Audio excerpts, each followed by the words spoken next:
la compañera Ana Frandona, que es la otra organizadora de la jornada conmigo, que es de la representante editorial Buenáfrica en Madrid, va a hacer una pequeña introducción y luego, bueno, veremos un vídeo de saludo del viceministro para África del Gobierno de la República de Venezuela, y a continuación los ponentes y compañeras de la mesa van a intervenir por sus ponencias. Voy a presentarlos.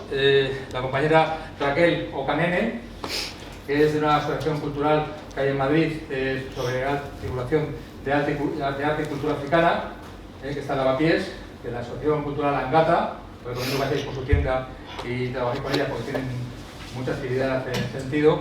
La compañera Sol Sánchez, que es diputada de la Asamblea de Madrid por Unidas Podemos y ha sido coordinadora en España del grupo ATAP y es especialista en temas de economía y de deuda ilegítima y deuda odiosa. La compañera Nora García, que es la representante del Partido Comunista de España en el Internacional para África. El compañero Mauricio Rodríguez, que es el embajador de la República Bolivariana de Venezuela en Madrid. Muchas gracias por asistir, embajador. Y bueno, pues yo, mucho me conocéis, soy Carlos Bielsa, soy un compañero militante del Partido Comunista de Madrid y de Izquierda Unida. Y bueno, pues este proyecto surgió ya de hace 2 años, cuando presentamos la editorial Buenáfrica aquí en esta misma sede, y surgió la idea de presentar pues aquella pequeña colección de líderes africanos, de diferencias de los pueblos de África, y de ahí surgió esta pequeña idea que se paralizó con la pandemia y que bueno, hemos retomado en este momento y esperamos bueno, que culmine bien. Y muchas gracias por vuestra asistencia. Ya le doy la palabra a Ana.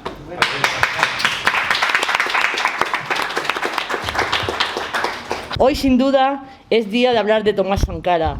¿Y qué decir de él si no hay suficientes palabras en el diccionario para homenajearle? Como sabéis, Tomás Sankara fue asesinado, y no me da vergüenza ni decirlo porque fue así. Hay mucho tiempo se ha ocultado y solo ha habido pocas personas que han sabido la verdad de lo que le ocurrió a Sankara.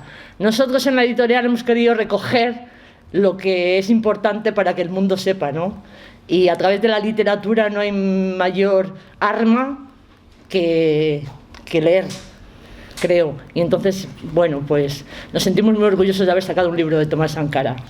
También quería decir que Tomás Sankara es un hombre defensor de las mujeres y del feminismo, y fue el único que tuvo valor a decirlo públicamente, porque como sabéis los líderes africanos han hecho cosas muy importantes. No voy a mencionar a todos ni voy a hacer un resumen de todos, ¿no? Porque estamos en el día de Sankara, pero precisamente si yo me siento sankarista es por una de las razones es esa, ¿no? Que Tomás Sankara fue capaz de contagiar a sus compañeros y compañeras, a sus hermanos, a sus paisanos, el que la mujer tenía que tener hueco en la sociedad africana y que tenía que tener su lugar y que tenían que tomar conciencia y empezar a concienciarse de que la mujer era el futuro, que sin la ayuda de la mujer no iban a poder avanzar ni como país ni como sociedad. Así que bueno, aquí tengo 4 compañeros que todas esas cosas las van a explicar muy bien. Muchas gracias por venir.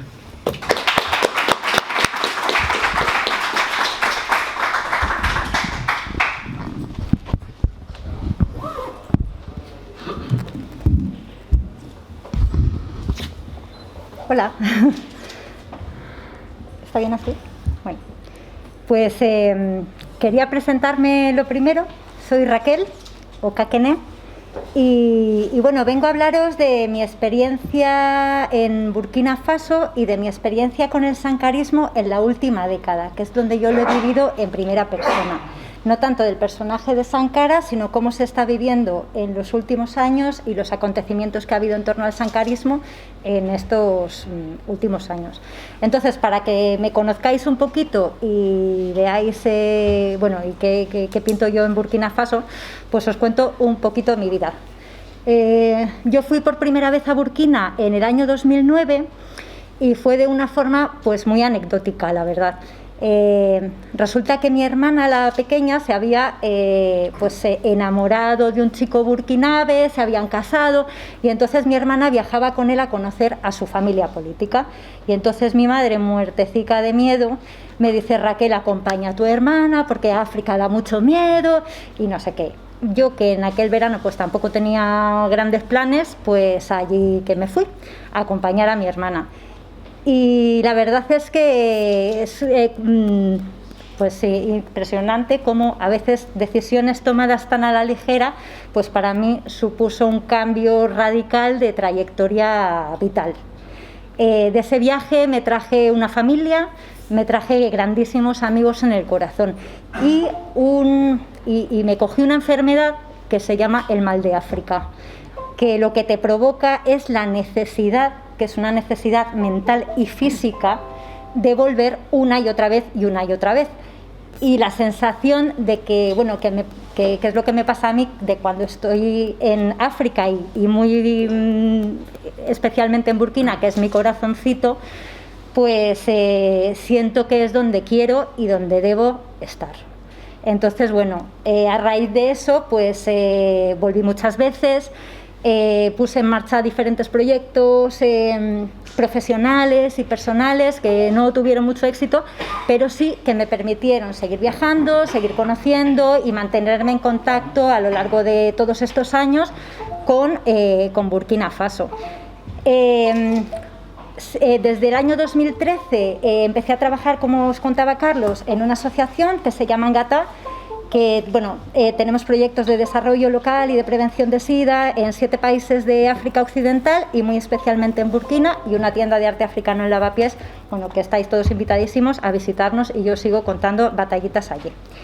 Entonces, con el tiempo y con el interés de seguir conociendo este país que me había enamorado, pues yo todo lo que veía que tenía relación con Burkina, pues películas, documentales, artículos, libros, tal, yo todo eso me lo tragaba. Y luego también, pues claro, hablaba con mis amigos, con la gente que iba conociendo en los viajes y todo eso, y la realidad que yo iba conociendo a lo largo de los viajes. Y entonces había una cara que fugazmente pues iba apareciendo por todas partes, y era la cara de Tomás Sankara, que aparecía en pegatinas en la carpeta de un estudiante, en las motos, un graffiti por la calle, o diferentes cosas que yo iba viendo de repente, que ahí había un personaje que quién era este, y empecé a investigar y me di cuenta que, a pesar de que hacía más de 20 años, que cuando yo caí en Burkina ya habían pasado más de 20 años desde que había sido asesinado, pues seguía estando muy presente, o sea que no habían podido enterrar realmente a Sankara, que seguía allí. Entonces, como él decía, se puede matar a un hombre, pero no se pueden matar sus ideas, y eso es palpable. Cualquiera que, no sé si alguna habéis estado por allí, pero es súper palpable en cualquier calle de las ciudades de Burkina Faso. Os quería contar una anécdota, una batallita, que un día estaba desayunando en un cafetín, no recuerdo si era en Guava o era en Bobo Dioulasso, que son unas barritas donde dan desayunos, y pues estaba allí tomando un café por la mañana y con mi compañera, y de repente se nos acerca un señor hablando un español con un acento cubano perfecto, que se puso contentísimo de poder, ¡ay, qué bien, puedo practicar el idioma con vosotras, porque es que se me va a olvidar y tal! Y entonces pues nos llamó mucho la atención y le estuvimos preguntando, y nos contó que él era uno de los niños de Sankara. Esto fue un proyecto que surgió en el año 85, fue un acuerdo al que llegaron pues el gobierno cubano de Fidel Castro con el gobierno de Tomás Sankara, para que 600 niños y jóvenes de Burkina Faso, normalmente desfavorecidos, huérfanos y que no tenían muchas posibilidades, fueran a formarse, a hacer estudios secundarios a Cuba y algunos estudios universitarios. Entonces estos niños fueron allí y estuvieron estudiando durante todo este tiempo. En ese momento que ellos estaban allí, porque esto fue en el 85 y el asesinato de Sankara fue en el 87, ocurrió esto. Y yo no lo he vivido en primera persona, pero sí que me contó este señor que era desgarrador ver a estos estudiantes que se sentían hijos de Sankara, que porque les había dado la oportunidad de su vida. Los gritos, el llanto. Fidel Castro tuvo que ir a la 1 de la madrugada a la Isla de la Juventud, que es donde estaban estudiando, para consolarlos, porque era inconsolable. Después empezó el gobierno de Compaoré, que fue el asesino de Sankara y que después ha estado en la presidencia de Burkina durante 27 años, y el proyecto continuó, pero les retiraron del programa de estudios pues la formación ideológica y la formación militar, porque claro, pues intuían ellos que no la iban a usar con sus propósitos, sino más bien todo lo contrario. En el 94 muchos se quedaron en Cuba porque habían perdido el arraigo y volvían a un país que era completamente un ambiente contrarrevolucionario en el que no se encontraban, pero muchos volvieron. Y entonces estos niños, ya adultos, junto con gentes de los círculos culturales, intelectuales, mucha gente a pie de calle, formaron un pozo sankarista que nunca ha dejado de estar activo y que nunca ha dejado de haber ese sentimiento dentro de la sociedad burkinabé. Entonces, y muy especialmente en los círculos musicales, donde siempre a lo largo de la historia, de una forma más pública o más clandestina, pues se les ha sido inspiración de temas, de conciertos, se le ha homenajeado muchísimo. Y entonces aquí, en este tema, os quiero presentar a dos personas que he tenido la suerte de conocer personalmente aquí en Madrid, también allí en Burkina nos hemos reunido alguna vez y los he podido entrevistar, que han sido claves en el sankarismo de los últimos años de Burkina. Uno se llama Smokey, que es un cantante de hip hop, y el otro se llama Samska Leya, que es un cantante de reggae. Los dos nacieron en 1971 y pudieron vivir en su adolescencia los 4 años de presidencia de Sankara. Entonces, pues esto les marcó profundamente. Uno de ellos, que es Smokey, montó unos estudios de grabación y se ha dedicado muchísimo a la música. Os recomiendo mucho su álbum, el último, que se llama Prevolución, que es todo un alegato. Y luego Samska formó parte de los pioneros de la... Ahí se llamaba... Espérate.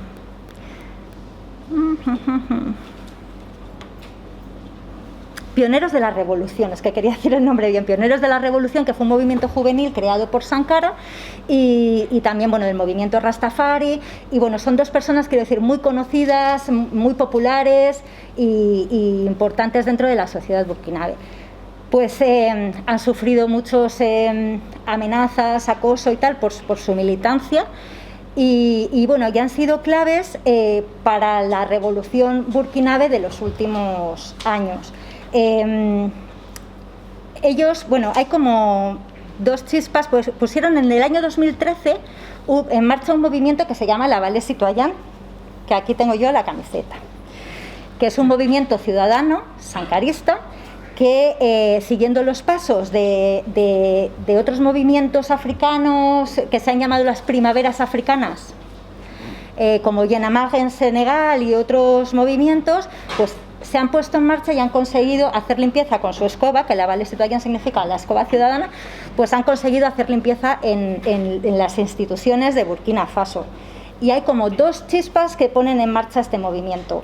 Una fue pues el profundo convencimiento de que otra Burkina era posible, y hacer una invitación a la ciudadanía a reconsiderar su rol dentro de la sociedad y bueno, pues ver que pueden hacer algo por cambiar las cosas después de 27 años de un gobierno corrupto, dictatorial y horrible. Y luego porque se había propuesto una reforma en la Constitución, que es el artículo 37 de la Constitución de Burkina, y la creación del Senado, que no pretendía otra cosa más que continuar y perpetuar el presidente Blaise Compaoré en el poder para siempre. Entonces, bueno, pues estas dos chispas hicieron que en octubre de 2014 más de 1 millón de personas se unieran a la Vallée Citoyenne, salieron a la calle con el saldo negativo de, pues creo que fueron 40 y tantos muertos, porque allí, pues desgraciadamente, no disparan pelotas de goma, ni disparan con humo, disparan con bala, y ellos, pues es un pueblo valeroso que cuando ven que se acercan, se abren la camisa. Entonces, bueno, hubo este saldo dramático, pero se consiguió que el presidente esa tarde se dimitiera y huyera. Por cierto, en un helicóptero francés que lo cogió así y se lo llevó a Costa de Marfil para que no le pasara nada. Entonces, bueno, después de esto se formó un Consejo Nacional muy a la africana, porque se incluyó pues a jefes, a miembros de la sociedad civil, a miembros de los partidos políticos, a líderes religiosos y tradicionales, que eso es importante, y bueno, se nombraron a un presidente provisional durante un año para convocar elecciones al año siguiente. ¿Qué pasó? Hubo elecciones en el año 2015 y salió el actual presidente, que es Christian Kaboré. Decepción absoluta, porque resulta que este señor era ministro y asesor del otro presidente, que era Blaise Compaoré. Entonces, bueno, recuerdo que estando con Smokey en Madrid, en una entrevista que le hice para Guirico, que si queréis saber un poquito más, pues está ahí, es un magazine online, que luego me preguntáis si queréis. Y yo, pues, creyéndome muy lista, la verdad, le pregunto, ay, qué decepción, ¿no? Porque después de lo que ha costado, los 40 y tantos muertos, de todo, que quemaron el Parlamento, o sea, fue una cosa muy radical. Se consiguen unas elecciones y vuelven a salir los mismos. Y se me queda así mirando y me dice, aquí habéis tenido 15M, ¿verdad? Y yo, sí, claro. Y dice, ¿y quién es el presidente de España ahora? Y claro, era 2015, era Mariano Rajoy. Y yo como, vale, me voy a callar. Pero bueno, continuamos charlando un rato y nada, pues me estuvo contando que habían elegido la vía de la revolución pacífica, de la vía democrática, que se podía haber hecho de otra manera, pero habían elegido esa, y que habían estado supervisando todos los colegios electorales, que estaban seguros de que las elecciones habían sido transparentes, porque antes era un escándalo. En la época de Blaise Compaoré salían las elecciones 99% de los votos. O sea, 99% de los votos. Yo he estado en aldeas de Burkina Faso donde en campaña electoral iban camiones con la cara de Blaise Compaoré a repartir sacos de arroz, billetes de 1000 cefas a cambio de los votos de la gente. O sea, hasta ese punto de descaro. Y ahora pues eso ahora mismo pues sería imposible. Como dice él, ahora los ojos están abiertos, hay muchos ojos que vigilan, porque la gente se ha despertado.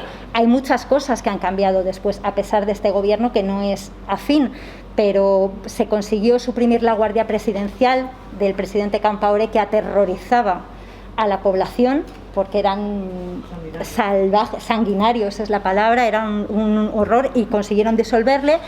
Que los militares no puedan presentarse a las elecciones presidenciales, que el gobierno tiene que ser enteramente civil, lo de los regalos en las campañas electorales prohibido, y sobre todo una cosa muy importante y que me parece fundamental es que se han podido reabrir las investigaciones del caso de Norbert Somgo y del asesinato de Thomas Sankara, que esto es un hito. Tiene fecha ya, es el 21 de octubre. Y bueno, pues es gracias al esfuerzo de familiares de las asociaciones burkinabesas e internacionales que han apoyado todo este proceso, de los abogados, de mucha gente que ha estado insistiendo para que esos asesinatos se investiguen y sean juzgados. Y bueno, hay una orden de arresto internacional para Blaise Compaoré.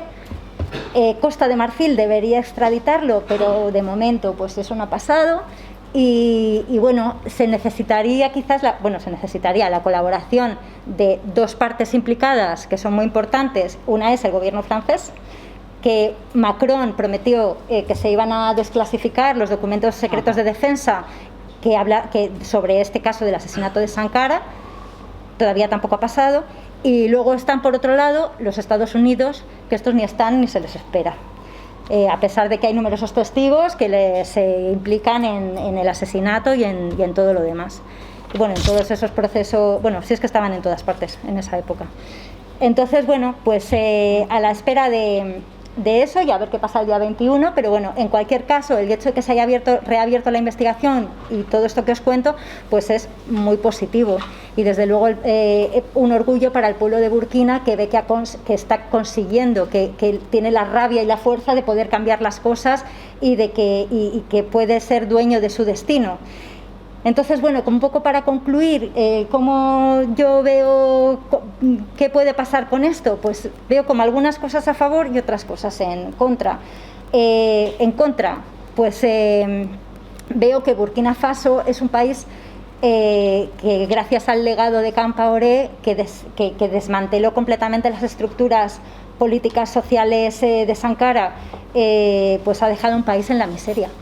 Y ahora mismo la prioridad de su población pues es un poco la supervivencia. Entonces, pues eso deja menos energía para otras cosas. Eso por un lado, y por otro lado, pues eso, las sombras poderosas que planean sobre Burkina Faso, y en especial la de Francia, que ha perdido a uno de sus mejores aliados, que era Compaoré, y que pierde el control sobre esa zona de África que dirigía desde Burkina. Pero bueno, de todas formas veo también algunas cosas que están a favor y que creo que van a salir bien. Yo soy muy optimista, y que son las asociaciones ciudadanas que se han creado, burkinabes, internacionales, que están apoyando el proceso, y sobre todo que hay un pueblo que se ha dado cuenta de que puede ser dueño de su destino, de que, como dice el lema de la Valle Citoyen, nuestro número es nuestra fuerza, y que son capaces de cambiar las cosas cuando se lo proponen. La herencia del sankarismo, que durante 4 años hizo que todo África volviera la mirada hacia ellos con admiración, y que ha vuelto a pasar en 2014, y que hay muchos movimientos que han surgido a raíz y que son un ejemplo para ellos. Y bueno, creo que eso es lo que tienen a favor. Veremos qué ocurre en el futuro. Y bueno, esto es el sankarismo a día de hoy, como yo lo he vivido. Espero que os haya gustado. Y como decía Sankara, la patrie o la mort.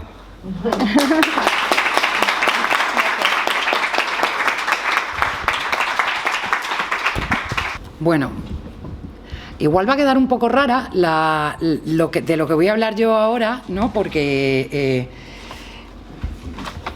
pensaba que igual íbamos a tener un poco más de contexto del pasado. Lo que nos has contado tú es cómo está ahora Burkina Faso, lo cual es tremendamente interesante, porque además yo hay muchas de las cosas que has contado, que ha contado Raquel, que no conocía, pero yo, sobre todo, lo que iba a hacer era hablaros un poco de lo que tiene que ver, y por lo que estoy aquí, que es que toda la gente que participó en los movimientos antiglobalización de los 90, finales de los 90, de principios de 2000, a partir de 2000, pues todos esos grupos altermundialistas, o sea, no la política clásica o los que estaban más politizados, sino muchísima gente es gran admiradora de Sankara, porque hay un consenso terrible entre gentes muy diferentes de lo que significó Sankara, precisamente por la parte que yo os quiero contar un poquito, que es todo el tema de la deuda externa, la deuda de los países antes llamados alegremente del tercer mundo, ¿no? Y todas las organizaciones financieras internacionales, y cómo han causado a lo largo del tiempo, a partir de los años, sobre todo a partir de la crisis de la deuda, la primera crisis de la deuda en los países del sur en los años 80, pues el actual estado de cosas en el que estamos, ¿no? Y en ese sentido, que por cierto, felicitar por el ciclo que habéis montado, por todo de lo que se va a hablar, porque creo, y el otro día lo hablaba con mi compañero Serín, que está por ahí, que tenemos la fortuna de tener como compañero diputado en la Asamblea de Madrid para disgusto de monasterio y demás bichos similares, pero desde luego hay un grandísimo desconocimiento de esa enormidad que se llama África, de su historia, pero también de su presente y de qué es lo que sucede ahí, ¿no? Y creo que ciclos como este, a pesar de los problemas técnicos que podamos tener, son muy importantes para acercar esto a más gente, ¿no? Bueno, como os decía, Sankara, además de parir hasta cierto punto Burkina Faso, porque recordemos que él ayudó a transformar y a dar incluso nombre a este país, que antes era el Alto Volta, pues fue el primer mandatario africano en denunciar la opresión de la deuda, del mecanismo, de la herramienta de la deuda como nueva forma de colonialismo, pero también, y lo más importante, y desde mi punto de vista, lo que le costó la vida, fue que fue el primero en África en proponer el impago de la deuda, y no en proponerlo de manera individual, sino en buscar la cohesión de todos los países africanos. Él era panafricanista, como todos somos internacionalistas, pero sobre todo atendiendo a cuestiones económicas. Entendemos la importancia, yo creo que sobradamente, ¿no?, de lo importante que son las estructuras regionales para reforzar a los países y a sus intereses, ¿no?, y a los de las mayorías sociales. Pues, como digo, Sankara fue el primer mandatario africano que propuso su impago. En los años 80 se enfrentó abiertamente, abiertamente y además con mucho desparpajo, por decirlo de alguna manera, porque era un tío muy brillante, con el Banco Mundial y con el Fondo Monetario Internacional.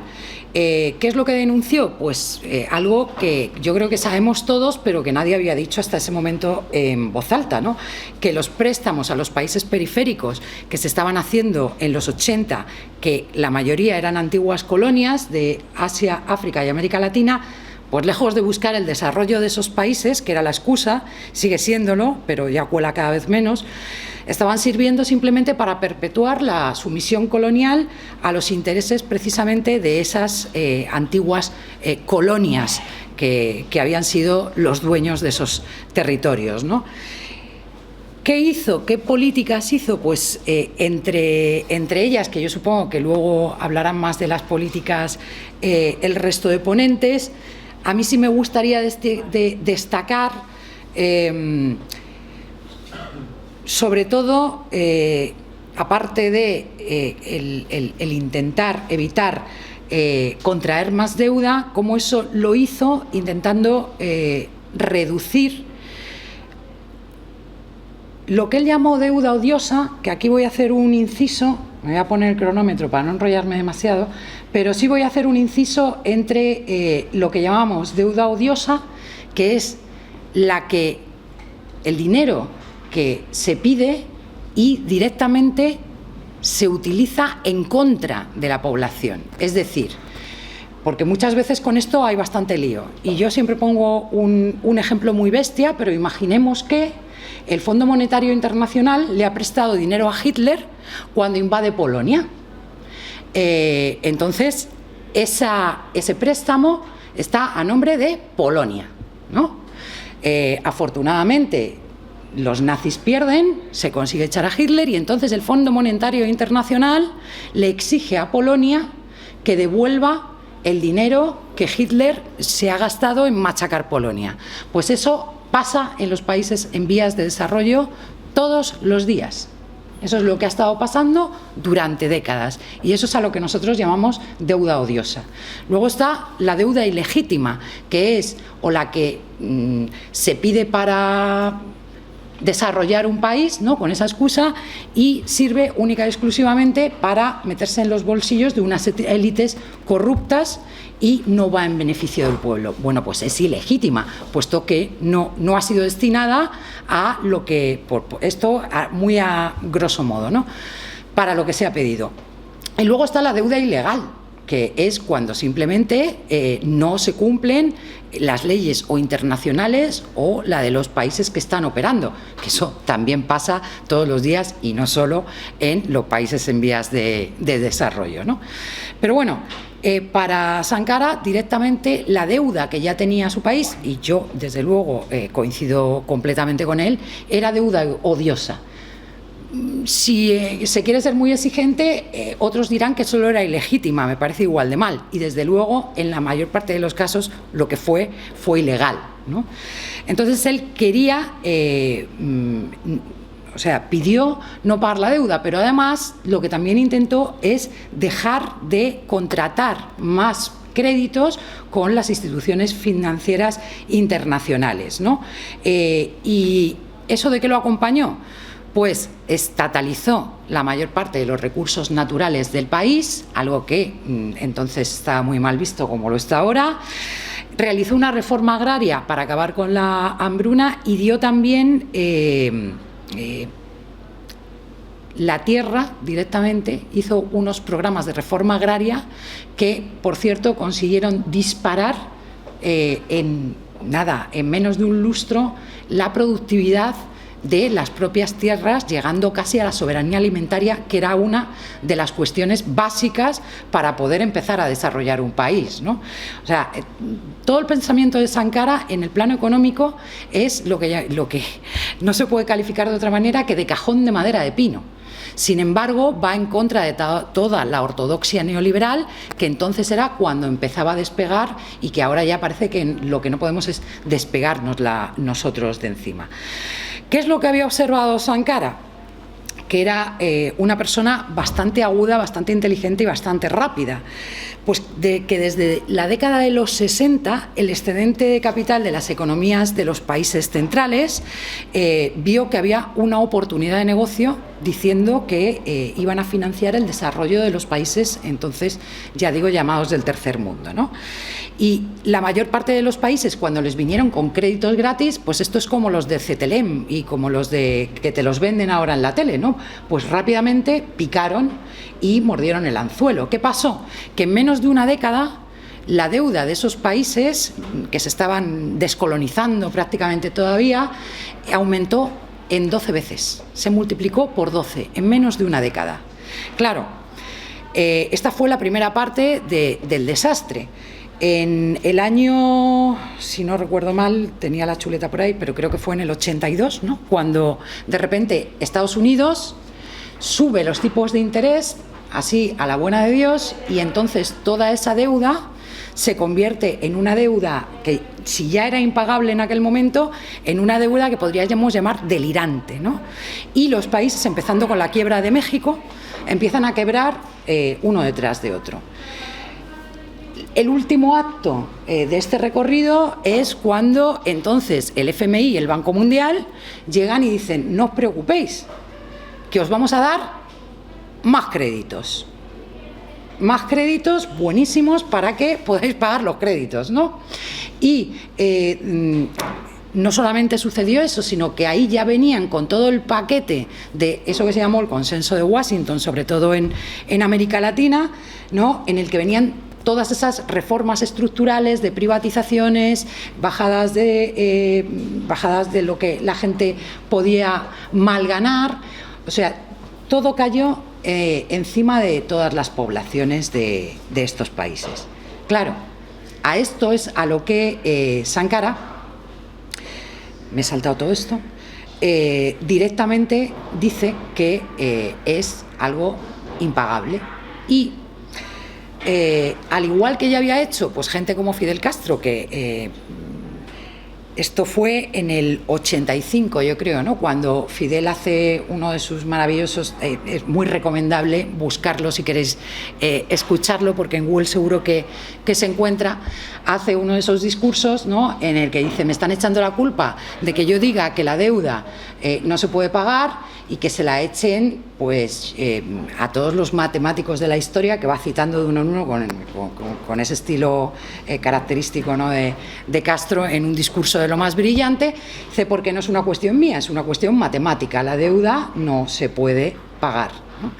Claro, el primero que se lleva esto a un continente tan subyugado, tan machacado como África, donde había mucha gente que sí se estaba buscando la vida, ¿no? Porque el mandatario entonces en Túnez también había intentado esquivar el pago, había hecho, pero el primero que llega, y lo que yo creo que es más importante, el primero que llega y lo propone, que fue un 29 de julio de 1987, ¿no? En el que Sankara participaba en Addis Abeba los trabajos de la 25ª conferencia de la Cumbre de los Países Miembros de la Unión Africana, justamente es cuando hace uno de los discursos que yo os recomiendo de todo corazón, si sabéis francés directamente, bueno, está subtitulado, que busquéis el vídeo, porque además merece la pena también escucharle, porque se ve el tipo de liderazgo, el tipo de fuerza y por qué todas esas cosas siguen tan vivas, como nos contaba Raquel, ¿no? Yo casi en vez de resumirlo, me he traído unos pequeños fragmentos, ¿no?, de algunas de los análisis que él hacía sobre qué significaba la deuda, ¿no? Primero la parte del análisis, unos pequeños trocitos que os leo. Decía, hablando a todos los líderes africanos, ¿no?: vamos a dejar que los jefes de Estados busquen individualmente soluciones al problema de la deuda con el riesgo de crear en sus países conflictos sociales que podrían poner en peligro su estabilidad y hasta la construcción de la Unión Africana. Consideramos que la deuda se ha de analizar empezando por su origen. Los orígenes de la deuda se remontan a los orígenes del colonialismo. Quienes nos han prestado dinero son los mismos que los colonizaron. Son los mismos que gestionaban nuestros estados y nuestras economías. Son los colonizadores los que endeudaron a África con los prestamistas, sus hermanos y primos. Nosotros somos ajenos a esta deuda, por lo tanto, no podemos pagarla. La deuda es el neocolonialismo o los colonialistas transformados en asistentes técnicos. En realidad, deberíamos decir asesinos técnicos. Y son ellos los que nos propusieron las fuentes de financiación, los prestamistas o proveedores de fondos, una expresión que se emplea cada día como si hubiera hombres cuya provisión fuera suficiente para crear el desarrollo en otros países. Estos prestamistas nos fueron aconsejados, recomendados. Nos presentaron dosieres y montajes financieros fantásticos. Nos endeudamos por 50 años, 70 años y aún más. Es decir, nos han llevado a comprometer a nuestros pueblos durante 50 o más años. La deuda en su forma actual es una reconquista de África sabiamente organizada, para que su crecimiento y su desarrollo respondan a unos niveles, a unas normas que nos son totalmente extrañas, de manera que cada uno de nosotros se convierta en un esclavo financiero, es decir, simplemente un esclavo de quienes han tenido la oportunidad, la astucia, la trapacería de invertir sus fondos en nuestros países con la obligación de que los reembolsemos. Nos dice que honremos la deuda. No se trata de una cuestión moral, no es una cuestión de ese pretendido honor de reembolsar o no reembolsar. Hemos escuchado y aplaudido a la primera ministra de Noruega cuando intervino aquí mismo. Dijo, ella que es europea, que toda la deuda no puede ser reembolsada. Paso unas cuantas cosas y me voy un poco, para que veáis cómo evoluciona, a las conclusiones, y hay partes de este discurso que de verdad merecen la pena ser leídas completamente, ¿no? Pero a lo que iba. No se trata de una provocación, no era una provocación el no querer pagar la deuda. Yo querría que con sensatez nos propusieran soluciones. Querría que nuestra conferencia adoptara la necesidad de decir con claridad que no podemos pagar la deuda. No con un espíritu belicoso, belicista. Esto es para evitar que nos hagamos asesinar aisladamente. Corría el mes de julio, le asesinaron en octubre. Si Burkina Faso solo se negara a pagar la deuda, yo no estaré en la próxima conferencia. En cambio, con el apoyo de todos, que mucho necesito, con el apoyo de todos podríamos evitar pagarla. Y evitando el pago podríamos dedicar nuestros magros recursos a, ahora sí, nuestro desarrollo. Bueno, no os voy a leer más porque no sé el tiempo que llevo, porque no me he puesto esto, voy regular, ¿no? Pero sí me gustaría hacer un epílogo al tema económico y a las consecuencias que ha tenido todo esto. Evidentemente entiendo que todos conocemos cuál ha sido el desarrollo. Pero ahora Burkina Faso, como decía Raquel, está dentro de ese grupo que las IFIs, las instituciones financieras internacionales como el Banco Mundial o el FMI, llaman países pobres altamente endeudados. Y el propio directorio ejecutivo del Fondo Monetario Internacional, en el mes de abril de este año, atendiendo al desastre que algo como la pandemia que todavía estamos viviendo ha causado en África, pues fijaos lo que hizo, ¿no? Los 28 países que se califican de esta manera como países pobres altamente endeudados, la mayor parte de ellos son de África, entre ellos está Burkina Faso, han sido agraciados por el FMI en el mes de abril aproximadamente con una ayuda llamada Fondo de Alivio y Contención de Catástrofes, que consta que en principio tiene 500 millones que ponen los socios ricos del FMI, ¿vale?, para eso, ¿no?, alivio y contención de catástrofes. Pero ¿para qué se utiliza ese dinero que presuntamente se da a Burkina Faso en este caso? ¿Creéis que para paliar el hambre, que para comprar o conseguir vacunas, que para aumentar las camas hospitalarias y los cuidados y el tema sanitario en un país como este? No, esos 500 millones se le dan a estos países para que estos países sigan pagando lo que le deben al FMI, para absolutamente nada más.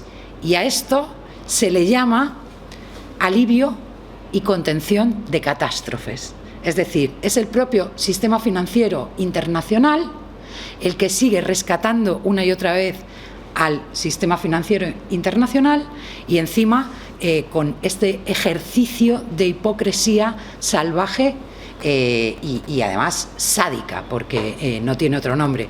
Por lo tanto, no solo es que siga vivo todo lo que Sankara hizo, propuso y sobre todo dijo, sino que nos dice muchas cosas a los países del norte, que nunca pensamos que fuéramos a vivir una crisis de la deuda como la que se desató allá, sobre todo 2013-2015, ¿no?, después de la crisis de 2008, y que de haber aprendido las lecciones que él nos dio, pues podríamos haber afrontado de otra manera y no viendo quebrar a países como Grecia y sufriendo las consecuencias que llegan hasta nosotros hoy.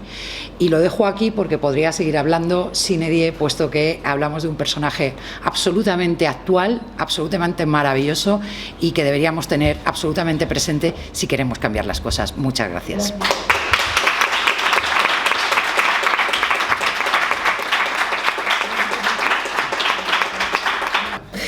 Bueno, en primer lugar eso, gracias por la invitación, y la verdad que no es solamente una formalidad, porque como bien decía Sol, hay que leer a Sankara, y aquí estamos, aquí lo tenemos, ¿no? Vamos a ver que sus discursos no son solamente palabras bonitas, sino que en ellos reside un pensamiento absolutamente actual, ¿no?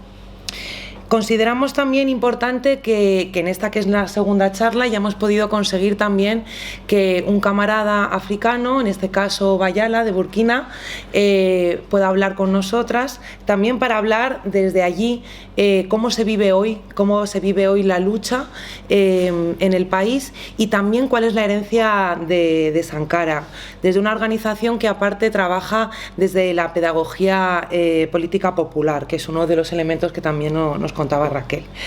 Entonces, además tenemos suerte porque me ha tocado y encima es uno de mis favoritos. Y me gustaría empezar con un tema que todavía no se ha tocado, que es el tema de las mujeres, que lo mencionaba antes Ana. Él decía: que mis ojos no tengan que ver nunca una sociedad donde se mantiene en silencio la mitad del pueblo. Oigo el estruendo de este silencio de las mujeres, presiento el fragor de su borrasca, siento la furia de su rebelión. Tengo esperanza en la irrupción fecunda de la revolución, a las que ellas aportarán la fuerza y la rigurosa justicia salida de sus entrañas de oprimidas. Compañeras, adelante por la conquista del futuro. El futuro es revolucionario, el futuro pertenece a quienes luchan. Es imposible no emocionarse, y sobre todo esto podía haber sido dicho hoy y aquí. Nos habla a todas las mujeres del mundo en cualquier lugar, y sin embargo lo dijo Thomas Sankara el 8 de marzo del 87, el año que le asesinaron a sangre fría. Y sin embargo, a pesar del intento del borrado de Sankara, su legado continúa. Millones de personas seguimos creyendo que el futuro pertenece a quienes luchan. Y a pesar de esos 27 años de Compaoré al frente del país, las personas íntegras han vuelto a poner a Sankara en el lugar que le pertenece, que es el presente y es en la lucha. Ya hablamos en la primera sesión a través del Lumumba, pero vamos a hacer una pequeña recapitulación también del objeto central de cómo pensar África, que es el tener que deconstruir cómo se crea el relato de África como el relato de la bestia, que justifica ideológicamente el expolio, la esclavitud y la dominación. Hablamos también de cómo hasta Hegel, tan importante para el marxismo, hablaba de África como simple naturaleza y por tanto como fuera de la historia y en consecuencia fuera del pensamiento. Incluso a día de hoy se ve a África como un terreno al que ir a investigar, como si no hubiera nadie allí produciendo análisis, pensamiento o acción. Así que recordamos que este es un espacio importante para la tarea que también tenemos que hacer, porque venimos aquí también a aprender para nosotras, a aprender de África. Sobre todo porque también hay que entender el contexto de un lugar y afrontar ese desconocimiento, ¿no? Porque no puede ser que de repente esos libros que hay ahí, esas personas hayan salido como champiñones de repente porque llovió un poquito, ¿no? Sino que ellos realmente lo que hicieron fue ampliar nuestra teoría. Desarrollaron prácticas políticas, estructuras organizativas nacionales, regionales e internacionalistas, pero además ampliaron el marco y el entendimiento de la lucha del mundo que queremos cambiar. Miraron al marxismo sin dogmas y lo entendieron como una herramienta para su realidad material y su creatividad. Por eso hoy podemos hablar de Sankara de muchas formas y, como conozco a las compañeras con las que estaba, no me voy a centrar ni en el internacionalismo ni en la deuda. Me voy a centrar en las cosas pequeñas que significan cosas grandes. Vender la flota de Mercedes del funcionariado y sustituirla por Renault 5, como el que llevaba él, que vivía de manera austera, dando ejemplo, haciendo lo que se dice. Prohibió los viajes en primera clase a los funcionarios y decía, si vais a llegar a la vez, al mismo momento, ¿no?, que la clase turista. Y además se rebajó el sueldo. Desde la práctica luchó por la austeridad y contra la corrupción. Podemos decir que simplemente cambió el nombre como una anécdota, pero eso es un símbolo, porque es el nombre colonial. Y Burkina Faso, además de esa ruptura con la colonia, que bueno, todo el mundo dice, ¿no?, que es el país de los hombres íntegros, entenderemos que a él la traducción al castellano de país de las personas íntegras le parecería bien, porque tenía una intención clara, que era unificar. Es una mezcla de los dos idiomas que tiene su Estado, de las dos tribus, porque la lucha antiimperialista necesita esa unidad de acción. A pesar de ser diferentes, tenemos que estar todas y todos. También podemos decir que le llamaban el Che Guevara africano por su carisma, por ser un señor que vestía de camuflaje y tocaba la guitarra eléctrica en su grupo Todo sobre Jazz, y que compuso el himno de Burkina Faso, que llamó Una sola noche. Una sola noche ha reconciliado a nuestro pueblo con todos los pueblos del mundo, escribió y cantó, como si supiera que su estancia iba a ser corta, pero tenía que brillar con fuerza para durar en el tiempo. Y esto habla de la pedagogía y del diálogo con la gente, con la cultura.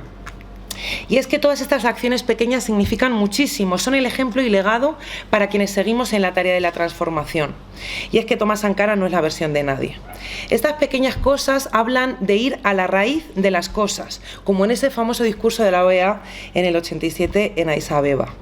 Porque al final terminaba haciendo pedagogía hasta con esos líderes políticos, ¿no?, a los que terminaba diciendo que esa gente ha vivido en un casino, que ha jugado, que ha perdido y que la vida sigue, ¿no? Y claro, la gente aplaudía y reía a carcajadas, pero sus palabras eran terriblemente peligrosas. Debemos hoy reivindicar para nosotras y nosotros, además, la capacidad de imaginar, pero a la vez también de analizar y aterrizar esas ideas que tenemos en cambios en la realidad cotidiana que a la vez politiza al pueblo. Porque cuando Lenin en el Qué hacer habla de teoría y práctica revolucionaria, que nos encanta y tenemos un montón de camisetas con eso, no nos podemos olvidar que siempre en medio estaba la organización, que significa también la gente. como instrumento para esa conexión. Praxis, organización, teoría. Así que Sankara no solo fue un hombre de acción, sino que esa acción destila esas tesis, esos conocimientos y esa imaginación. Él decía: en estos tiempos de tempestades no podemos dejar a nuestros enemigos de ayer y de hoy el monopolio del pensamiento, de la imaginación y de la creatividad. Y es que si no podemos explicarle además la revolución a nuestra vecina, si no podemos implicarle en las tareas necesarias de la lucha de manera pedagógica, pero también ilusionarla y hacerle partícipe de ese mundo que queremos mañana, hoy, nos metemos en un camino muy complicado. Revolución democrática y popular, como decía él siempre. Y eso se hace día a día con las pequeñas cosas. Su ejemplo destila una gran capacidad intelectual, y eso no significa usar palabras complicadas. Y es eso, hay que leer esos discursos en donde veremos esa alegría, esas ganas de luchar, porque el sacrificio, la austeridad, los cambios no tienen por qué convertirnos en personas grises. Debemos vivir en el laboratorio del futuro, practicar ese mundo mejor, hacerlo carne y hueso día a día. Entonces, ¿cómo una persona que estuvo a cargo de un país solo durante 4 años, un país chiquito, que en ese momento, ahora tiene unos 14 millones de personas, pero tenía 7 en el medio del Sahel, en el medio de ese proceso de desertificación que, como decía Sol, llegó casi a la soberanía alimentaria, y encima en los años 80, porque esos señores de ahí tienen en común ese momento de la descolonización, ese momento en donde cambian o tienen la creatividad de pensar ese pensamiento panafricano y de romper esas cadenas con el colonialismo, ¿no? Pero esto ocurre en los años 80, en el momento de los Thatcher y los Reagan, ¿no? Y entonces eso es claramente contracorriente.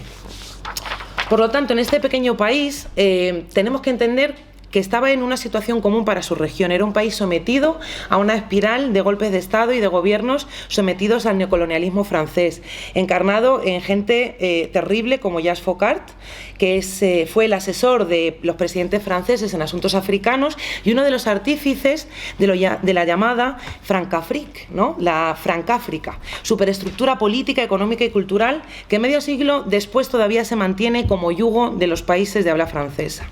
Y hay mucho de lo que hablar de esto y lo iremos hablando, pero hoy diremos 2 ejes fundamentales de ese neocolonialismo francés al que Sankara se enfrentó y que sigue hasta el día de hoy. Por un lado, la idea de seguridad. Francia se ha erigido guardián de sus excolonias.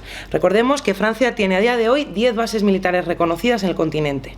Habla de guardar la paz, pero a la vez su entrada rápida en la guerra de Mali en el 2012 y en el 13, ¿no? En la operación Serval, son ejemplo de que también estaba destinada a salvaguardar Níger, el país más pobre del mundo, pero donde la corporación Areva extrae del 30 al 40% del uranio que utilizan las centrales nucleares francesas y el que producen un tercio de la electricidad del país.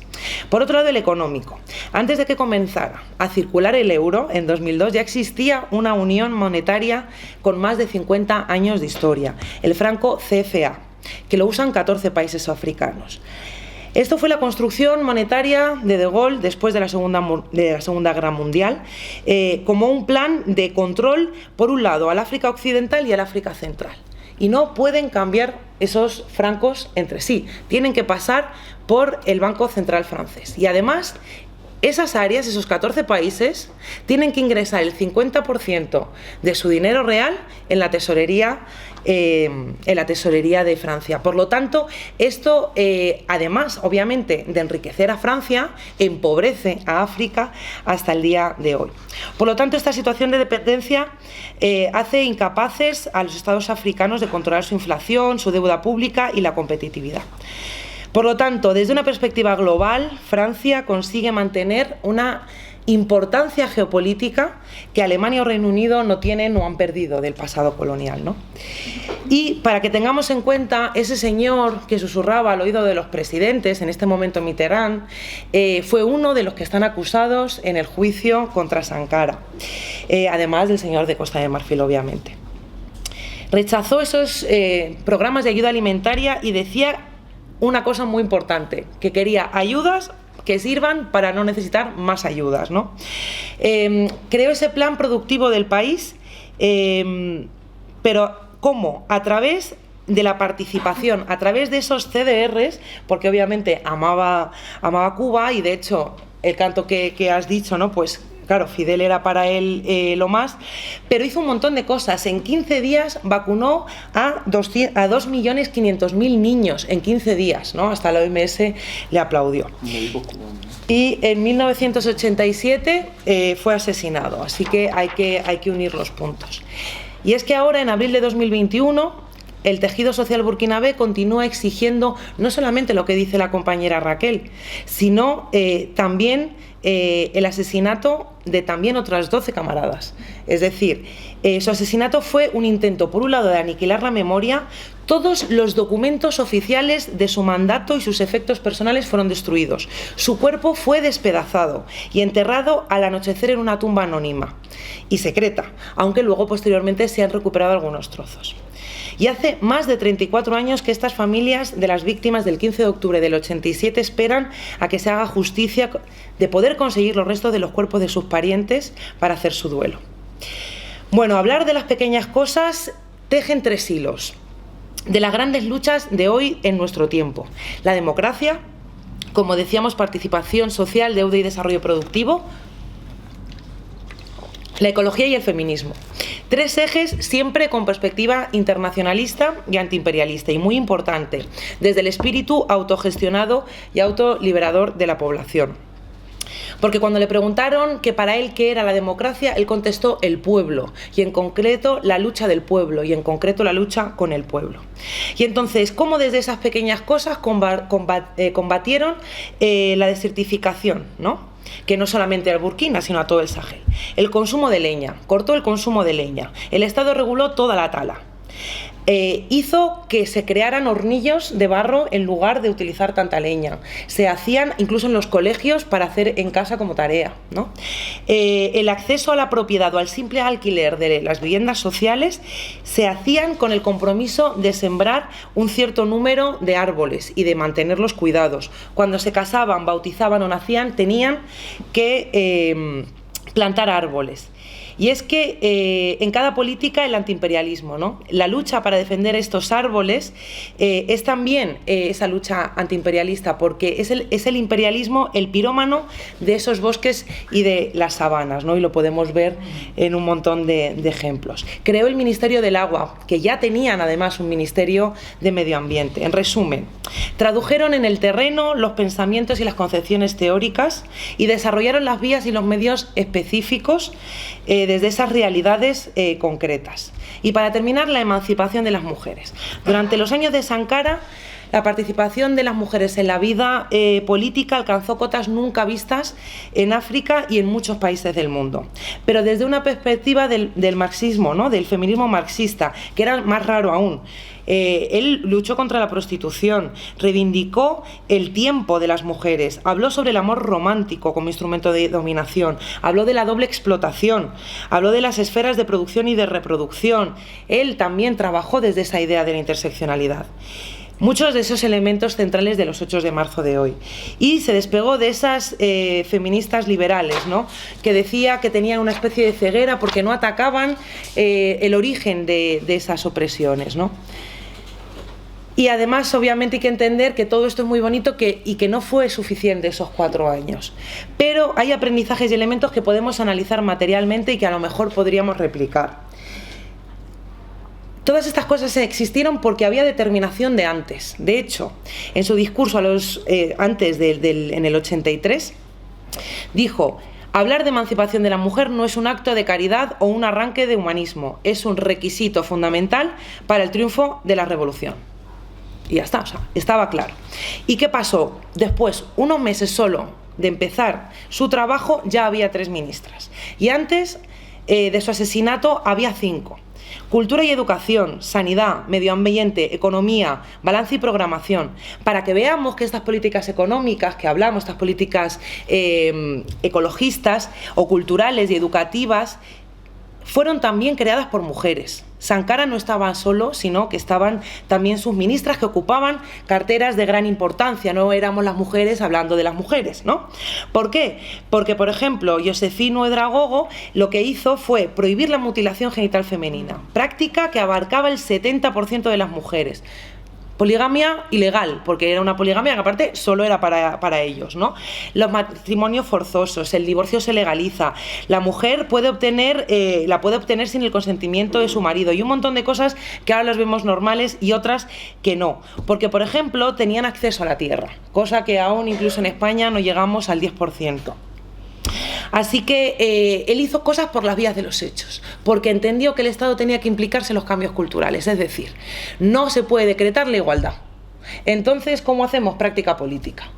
Por ejemplo, hizo que hubo un día al año, que era en septiembre, que era el día en el que los señores tenían que ir al mercado.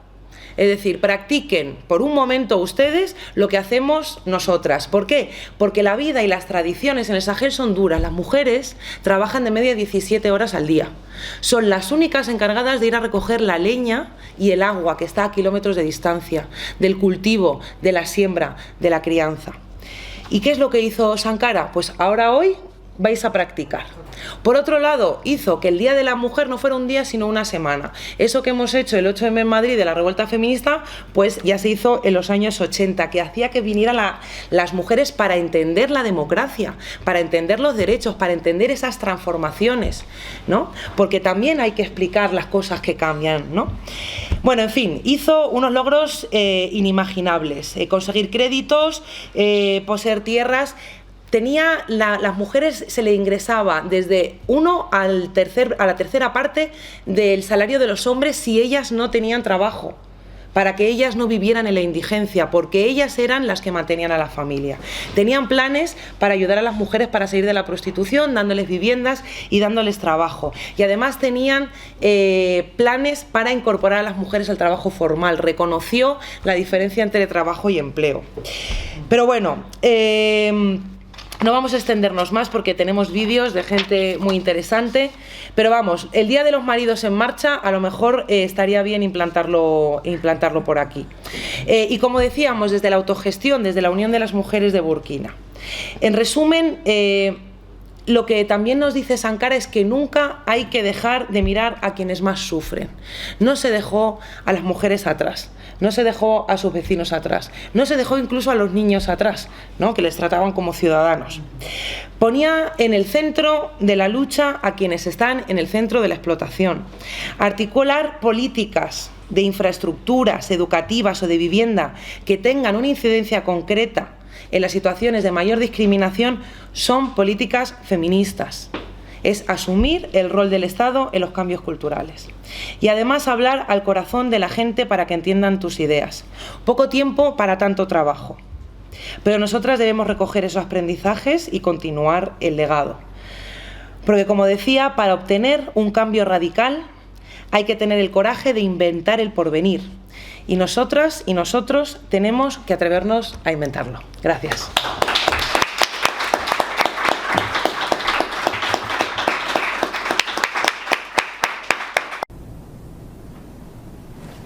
Bueno, muchas gracias por esta invitación al evento de homenaje al gran Tomás Sankara, titulado La lucha contra el neocolonialismo y la deuda odiosa.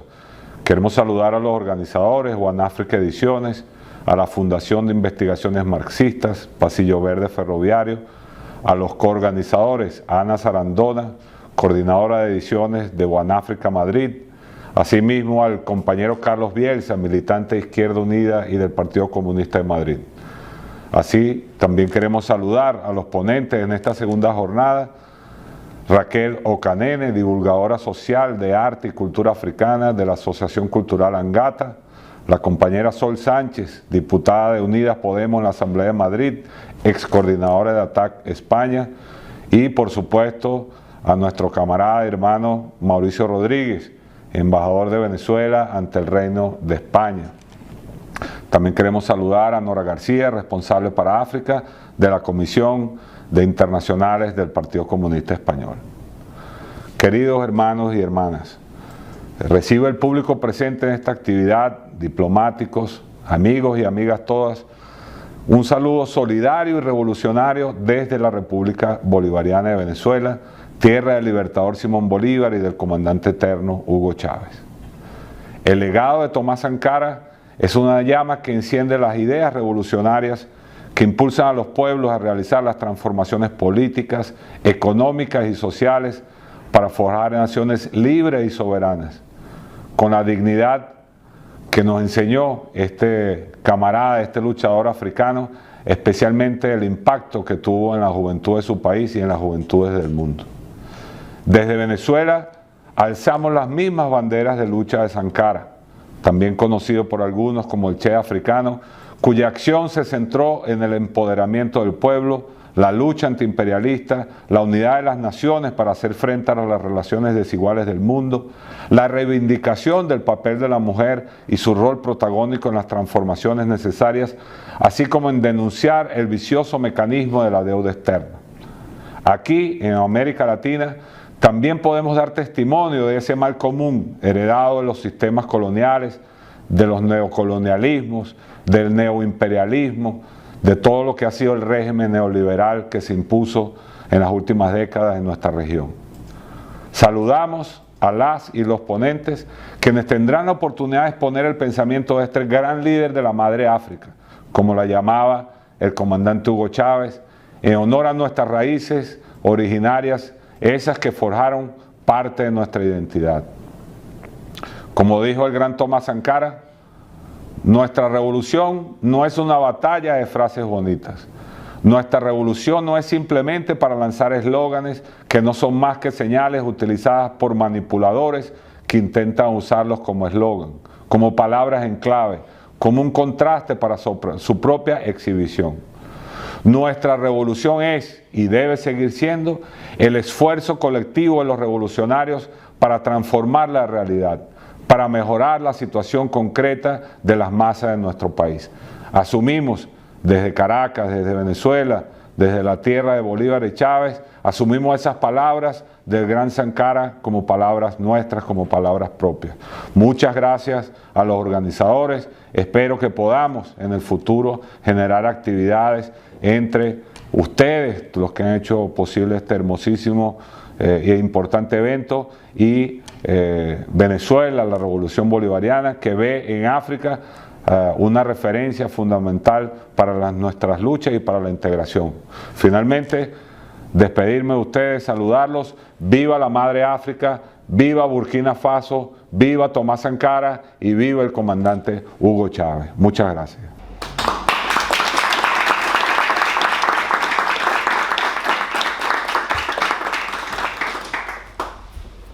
Bueno, el tema de lo que ha hablado la cabana Nora, hemos recibido desde Burkina Faso un vídeo muy bonito que han hecho los compañeros y compañeras de allí. Aux camarades du Parti communiste d'Espagne, recevez nos salutations révolutionnaires et chaleureuses du peuple. Sœurs et frères du Burkina Faso, le pays des femmes et des hommes intègres, nous sommes très reconnaissants de cette démarche de solidarité internationale qui est celle de se rencontrer, de se bonifier et de diversifier nos opinions et de nous enrichir mutuellement. Il m'a été demandé de parler brièvement de l'héritage de Thomas Sankara, ce que ça représente pour la jeunesse de mon pays et aussi dans les luttes que nous menons en ce moment. Il faut dire que Thomas Sankara nous a donné une éducation à travers son héritage, qui est celle du sens à la solidarité internationale, qui est celle-là même que nous traduisons en ce moment précis en acceptant votre invitation à participer par vidéo à cet appel à contribution. Sankara a porté les valeurs d'une solidarité militante internationale à travers des témoignages comme celui de porter les causes palestiniennes, des causes nicaraguayennes, des causes du peuple de Cambodge et de tous les opprimés du monde. C'était assez ambitieux mais assez nécessaire. Oui, il nous a donné une éducation psychologique qui nous a permis d'affronter les défis de notre monde actuel et à venir. Seule la lutte libère.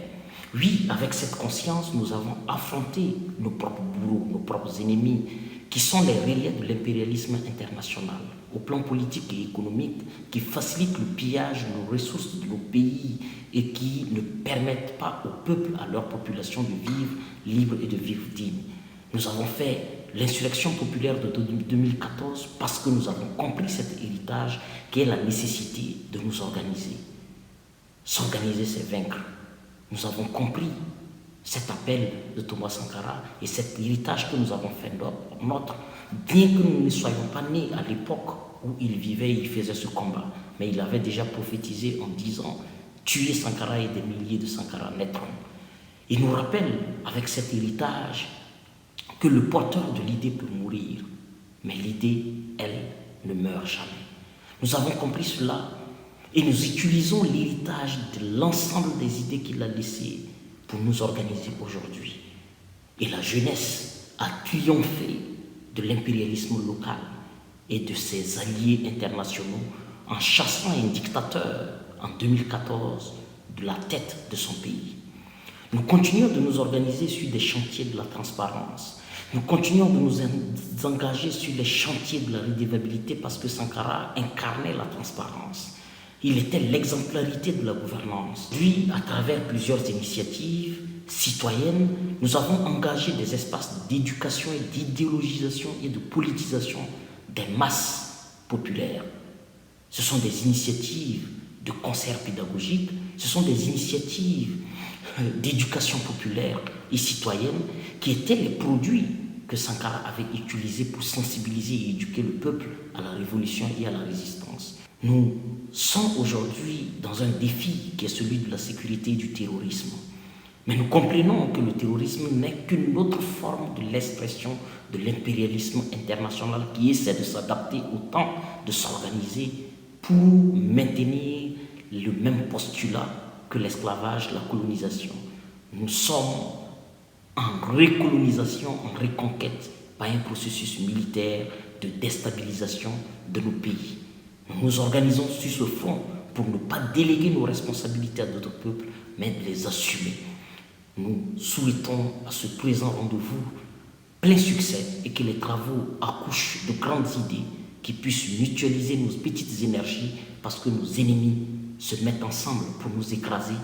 Nous avons le devoir de nous mettre ensemble doublement et triplement pour gagner contre l'impérialisme culturel, économique, l'impérialisme politique, l'impérialisme idéologique, l'impérialisme spirituel dans toutes ses manifestations, mais dans l'unité, en conservant la diversité nécessaire à chaque mouvement et à chacun de nous exerçant dans des environnements différents.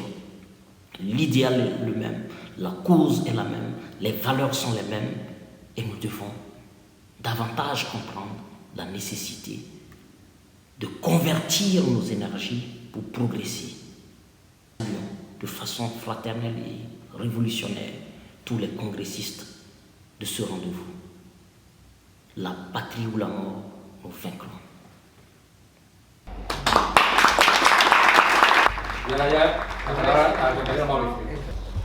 Yo voy a hablar desde lo que soy, un venezolano, ignorante, como digo, de África. Lo acabo de descubrir y pensé que sabía más. Y escuchándolas a ellas y además estudiando para esta actividad, descubrí mis falencias. Vengo de un país enclavado en un continente que ha vivido históricamente la tensión entre la voluntad de emancipación e independencia y la agresión múltiple permanente de los factores de poder hegemónico del imperialismo. Es una tensión que más allá de nuestras singularidades guarda grandes semejanzas con la propia historia de África. Lo advirtió tempranamente Simón Bolívar. Decía él: cuando yo tiendo la vista sobre la América, hallo que está a la cabeza de su gran continente una poderosísima nación muy rica, muy belicosa y capaz de todo. Ya sabemos a qué se refiere. Los africanos dirían lo mismo de Francia, ¿no? Por lo que nos decías.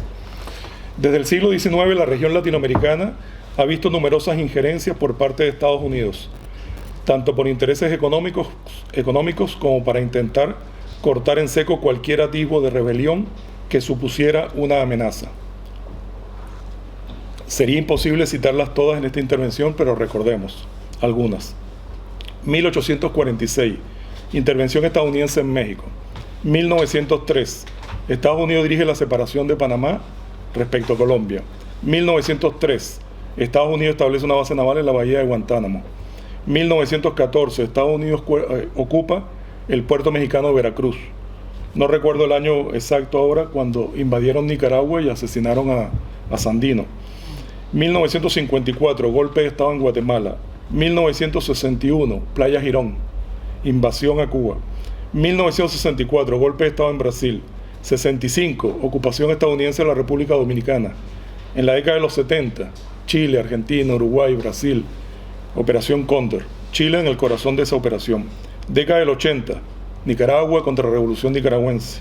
1983, invasión de Granada, sobre la que se refirió en su momento Sankara también, según pude leer en este proceso de aprendizaje. 1989, Estados Unidos invade Panamá.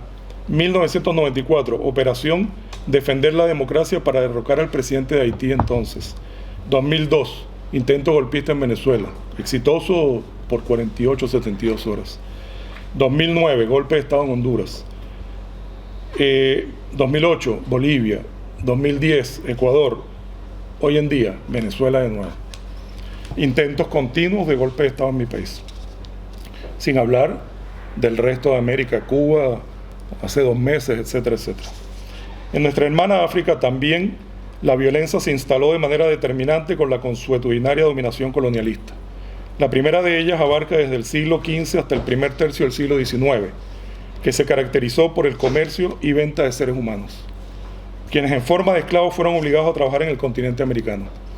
La segunda, que es el periodo colonial propiamente dicho, se cuenta a partir de la Conferencia de Berlín, 1885-86, hasta la década entre los 60 y los 90. Los países europeos ocuparon y reclamaron territorios en diversos puntos del continente, con la ignominiosa Conferencia de Berlín en 1885 para repartirse el continente, legitimar su presencia en los territorios ya ocupados y determinar las fronteras, las rectas esas raras que conocemos, ¿no? 21 presidentes africanos han sido asesinados desde 1963, al igual que los principales dirigentes panafricanistas. Hasta el 2009, África había registrado 1/3 de los magnicidios del mundo en los últimos 60 años. Las metrópolis europeas han participado abierta o encubiertamente en algunos de ellos. Patrice Lumumba en el Congo, Mehdi Ben Barka en Marruecos, Thomas Sankara, Samora Machel, Amílcar Cabral, Ouari Boumediene en Argelia, Gaddafi hace menos tiempo en Libia. Más de una vez fueron algunos sectores de las propias élites nacionales, tanto en África como en América, los que convocaron a las potencias extranjeras para que intervinieran, dada su incapacidad para resolver los problemas interiores, o bien como arietes locales interpuestos para facilitar la injerencia extranjera. Nos contaba Raquel quién asesinó a Thomas Sankara, ¿no? Quién fue el brazo ejecutor, apoyado por la élite de entonces en Burkina Faso. El sistema que hoy impera, basado en el injusto orden internacional, que nació a fines del siglo XV, se edificó sobre el exterminio, la sumisión y el expolio de los pueblos originarios de América y de África. Un genocidio, me olvidé poner Asia. Un genocidio de incalculable magnitud. En América Latina habitan alrededor de 200 millones de personas cuyo origen es africano, que en la primera década del siglo XXI contribuyeron a cambiar el mapa geopolítico del continente. El neoliberalismo, como parte del proyecto de dominación global que pretende perpetuar la colonialidad a través de la industria cultural del capitalismo, busca justificar el saqueo de la riqueza de los pueblos, el sometimiento de las mujeres, la dominación de los pueblos nativos de África y su diáspora, bajo la supuesta superioridad de unos sobre otros. No hay capitalismo sin racismo, decía Malcolm X.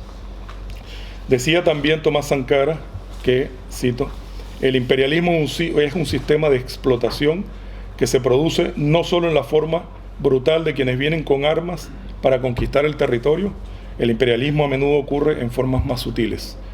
Un préstamo, muchos préstamos, simulación de préstamos, ayuda alimentaria, que nos contaba también la compañera, chantaje. Estamos luchando contra este sistema que permite que un puñado de hombres en la tierra gobierne a toda la humanidad.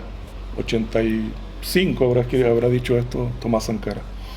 Las agresiones no han sido ni mucho menos solo físicas o en forma de golpes de estados convencionales, sino que se trata de una dominación multifactorial, de estrangulamiento económico e imposición de marcos culturales ajenos también.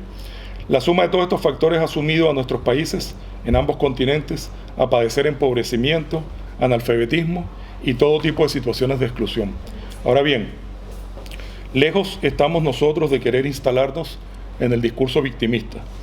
Esta caracterización sucinta nos sirve para entendernos como un todo, con nuestras lógicas diferencias.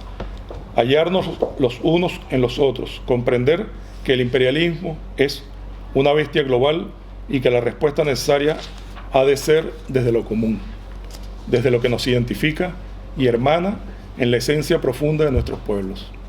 No es nada nuevo, ya lo avisoró y lo llevó a la práctica con claridad meridiana la Revolución Cubana con Fidel al frente. Yo escribía una nota aquí atrás cuando hablaba la compañera, recordando los niños que fueron a Cuba, ¿qué nombre llevaban que tú decías? Los niños de Sankara. Los niños de Sankara. Yo puse aquí Cuba Puente.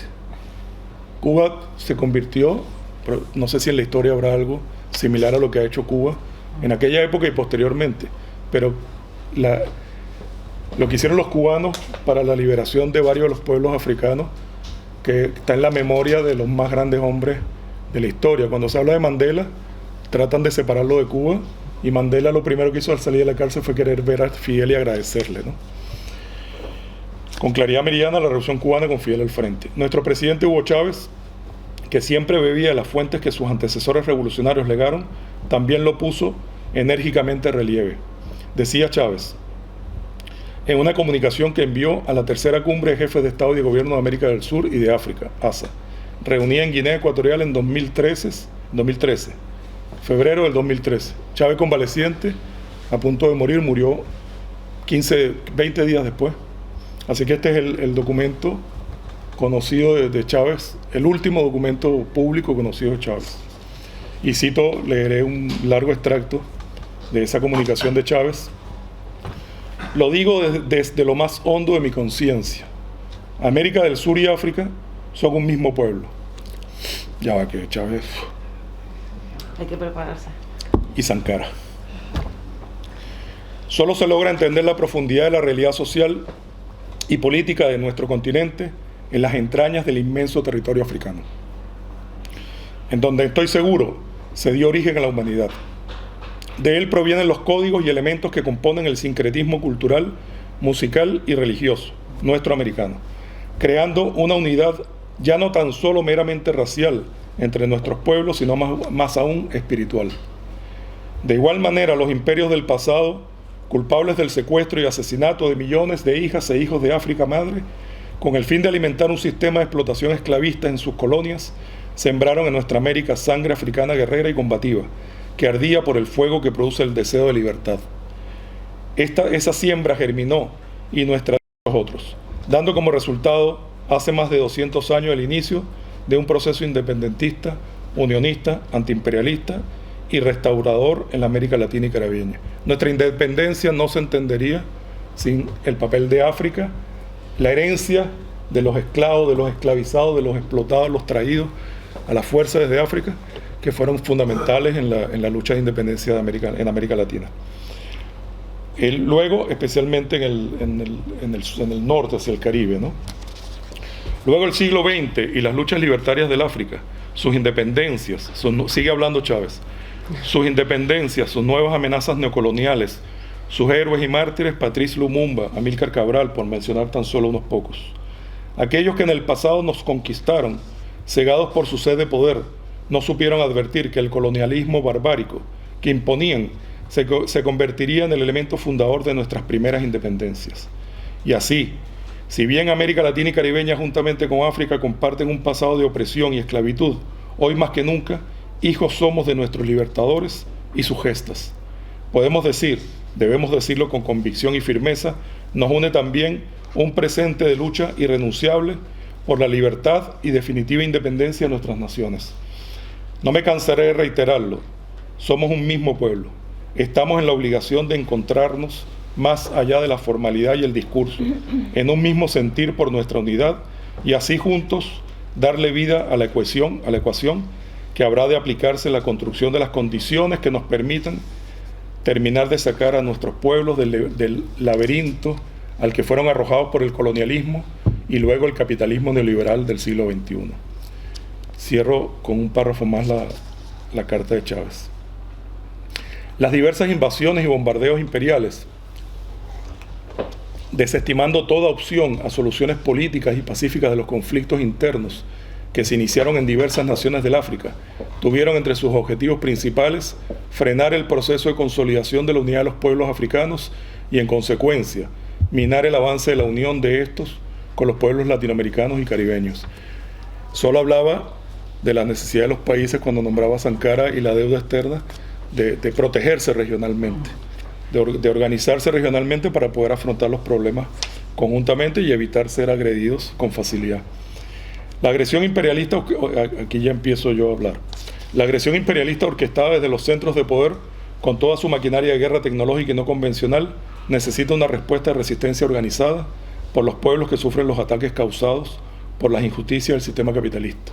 La triangulación de África con América Latina da cuenta de varias experiencias con diferentes niveles de efectividad. África, Asia, América Latina y el Caribe han formulado otras formas de resistencia que, aunque no sean tan visibles, inciden en los equilibrios internacionales, regionales y nacionales. Son varias las experiencias ganadas en este sentido, como el Cumbe Internacional Antiimperialista Afrodescendiente y Africano, que forma parte de la corriente histórica del panafricanismo radical, iniciado en el siglo XX con la Conferencia de Bandung de 1955, la creación de la Organización de Estados Africanos en el año 63, y la Organización de Solidaridad de los Pueblos de África, Asia y América Latina, OSPAAL, creado en Cuba en 1966.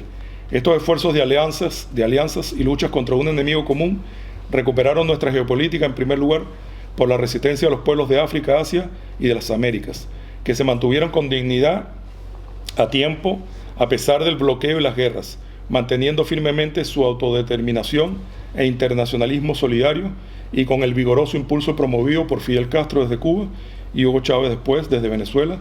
En segundo lugar aparece la corriente promovida por Fidel y Chávez, comenzando con la creación del ALBA, Petrocaribe, UNASUR, ASA y CELAC, sin la intervención de viejos y nuevos colonialistas. Todas estas siglas quizás no las conocen, son mecanismos que se han impulsado en nuestra región en este siglo para la integración diversa en nuestro continente, pero también con hermanos como el ASA, que es la asociación entre África y Sudamérica, destruida prácticamente al momento actual, ¿no? Y la CELAC, el organismo que busca integrarnos a todos los pueblos de América y el Caribe, exceptuando los del norte, Estados Unidos y Canadá. En 2005, con esa visión estratégica, unionista y antiimperialista que propugnó el presidente Chávez, se diseñó la denominada Agenda África, una iniciativa de la política exterior de Venezuela que, fundamentada en las grandes coincidencias culturales e históricas que nos unen con el África, cimentó las bases para lograr el encuentro entre nuestros pueblos, atendiendo los principios de solidaridad, ayuda mutua y complementariedad.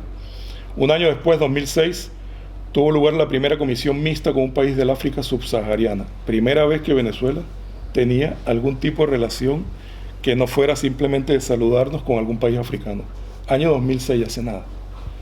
Y eso que somos nietos de África, hijos de África. Tuvo la primera comisión mixta con un país del África subsahariana, Gambia, lo cual constituyó un hito en la diplomacia venezolana que hasta la fecha vivía de espaldas a África.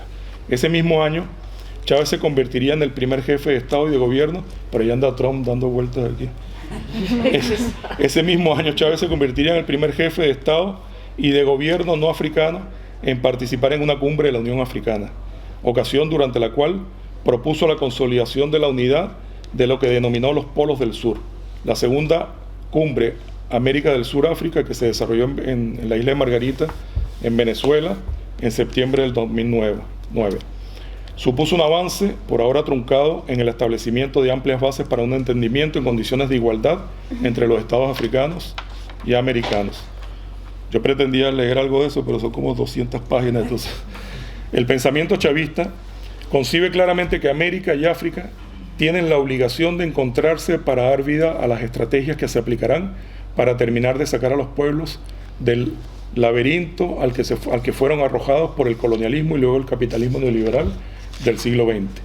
Venezuela bolivariana cuenta a día de hoy con 17 representaciones diplomáticas en África y a través de estas embajadas mantiene relación con los 54 países formalmente inscritos en la Unión Africana, pero también con el 55 más negado, que es la República Democrática Árabe Saharaui.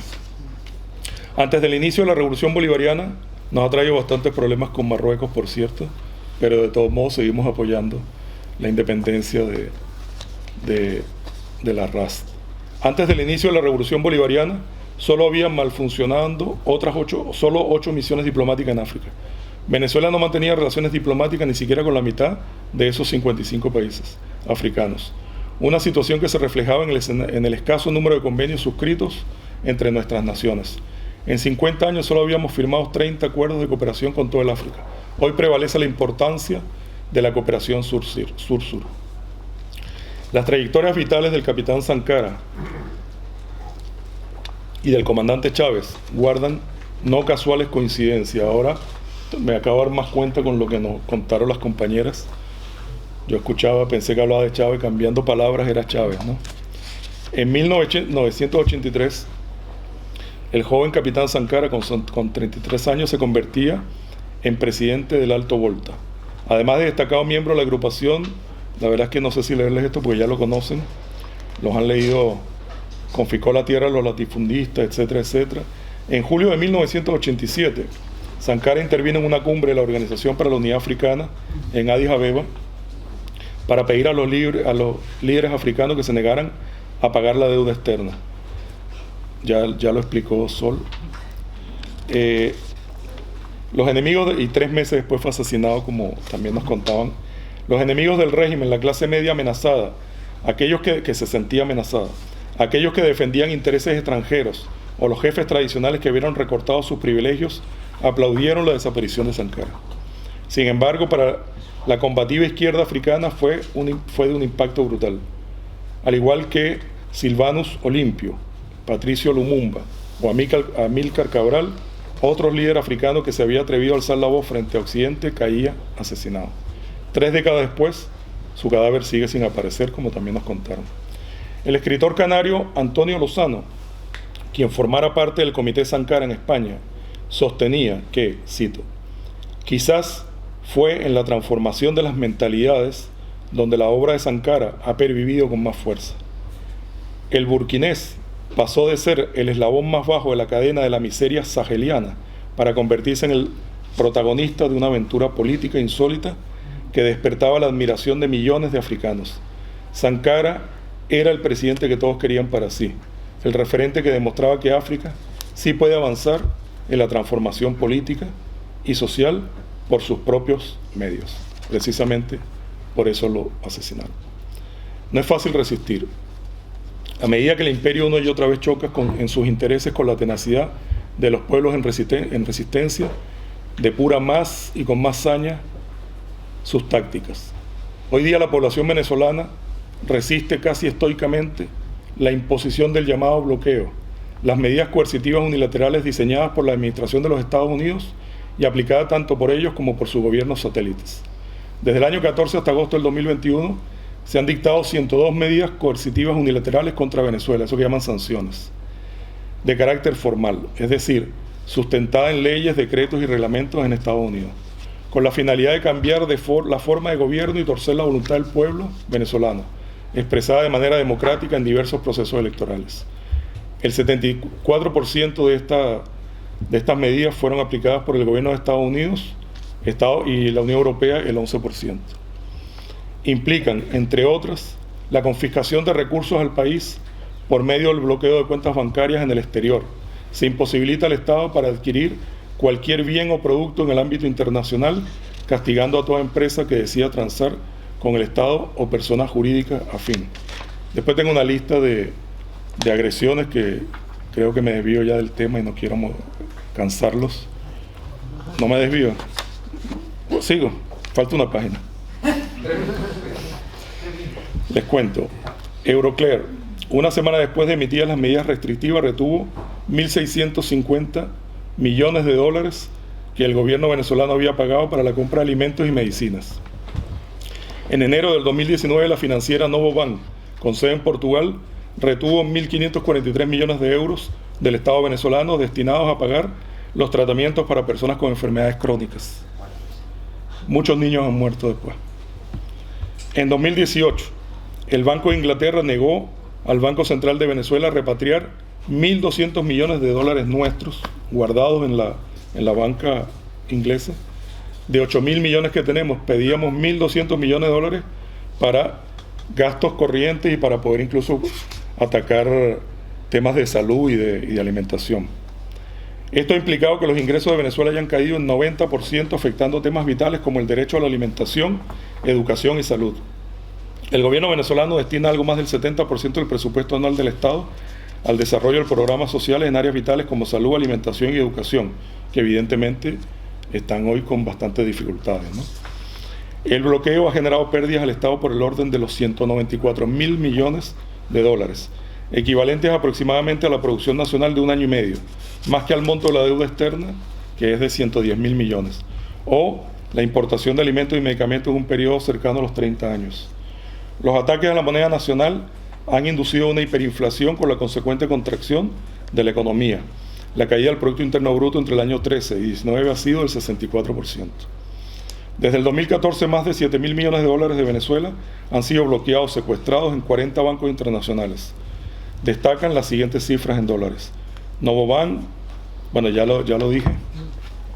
El bloqueo de Estados Unidos ha robado a la nación bolivariana el equivalente a 6 años del presupuesto general del Estado venezolano.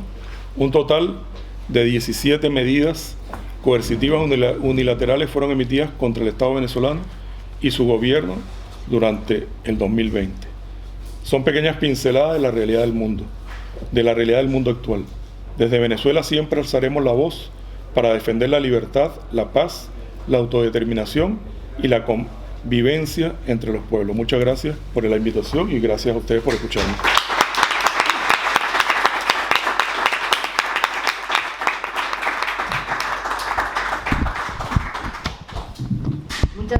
Muchas gracias a los cuatro por asistir y apoyar sobre todo estas jornadas, porque para nosotros Buenáfrica, voy a resumir quiénes somos y lo que hacemos, ¿no? Buenáfrica es una editorial que sobre todo defiende y consiste que nuestra literatura y nuestros libros, el conocimiento y pensamiento africano. La mayoría de nuestros libros están escritos por autores y autoras africanos, también latinos, afrodescendientes. Y las traducciones de muchos de los libros, ¿no? Por ejemplo, estos libros de bolsillo que tenemos aquí, de conocimiento africano y pensamiento africano, donde los líderes salen de sus discursos originales. O sea que hay un trabajo, no me voy a enrollar y solo quería mencionarlo. Y bueno, si luego antes de marchar os queréis echar un vistazo, bueno, pues aquí lo tenemos. También quería hacer ya la última felicitación de Sankara, que creo que Sankara, hay una frase que decía, que lo ha mencionado Sol antes, que Sankara decía que el pueblo, que era la democracia, pues era el pueblo con todo su potencial, ¿no? Y hoy hemos demostrado aquí que sin duda no se equivocaba, porque parte de ese pueblo y ese potencial queda aquí en esta sala.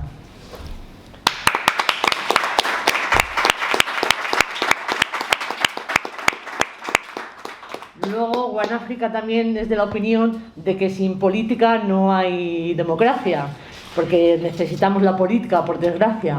Entonces, o por suerte, no sabemos todavía, estamos en el camino de investigación. Pero creo que una frase que también decía Sankara, que es muy importante, que un militar, porque él era militar, y yo me siento muy orgullosa de que sea militar, y que haya sido militar, porque fíjate tú la capacidad, la mente tan abierta que tenía, aún habiéndose criado en lo militar, ¿no? Decía que un militar sin conciencia política era un asesino a sueldo, y qué razón tenía. Entonces también quería hacer otra última mención, que decía que la invencibilidad del hombre, cuando hablaba sobre las mujeres, era sexismo, no, era machismo.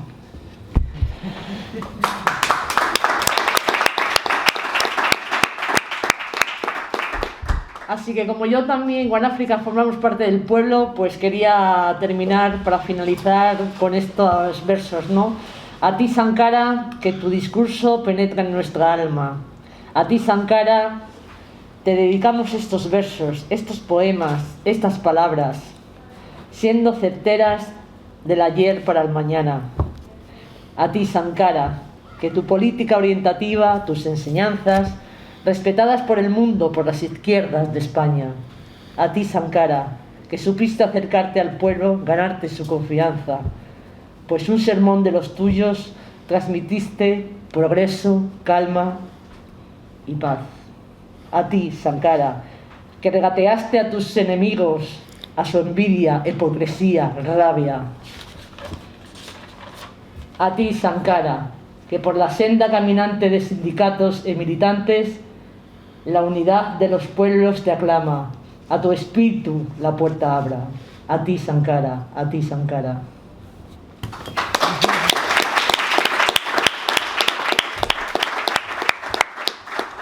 Ya tenemos un tiempo, unos minutos, tenemos unos 20 minutos para un coloquio con alguna pregunta o una intervención corta de los asistentes.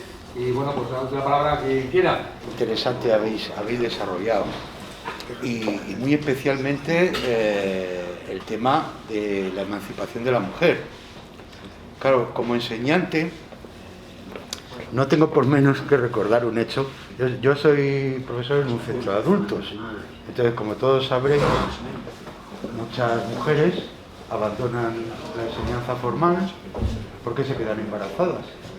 Y pasado un tiempo, con 20 y tantos, 30 y tantos o más años, vuelven a la escuela de adultos con gran trabajo porque, pues bueno, tienen que cuidar de la familia, tienen más hijos, etcétera, ¿no?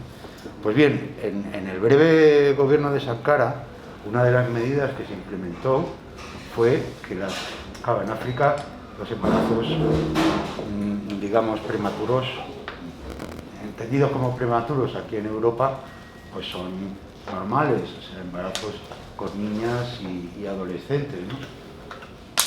Normalmente esas niñas y adolescentes antes no iban a la escuela, o si iban a la escuela, inmediatamente que estaban embarazadas, naturalmente dejaban de ir. Pues bien, hubo una ley que se aplicó en Burkina de que las niñas y adolescentes embarazadas siguieran asistiendo a las escuelas. Y hay testimonios, fotografías de aulas con niñas en gestación y muchos testimonios.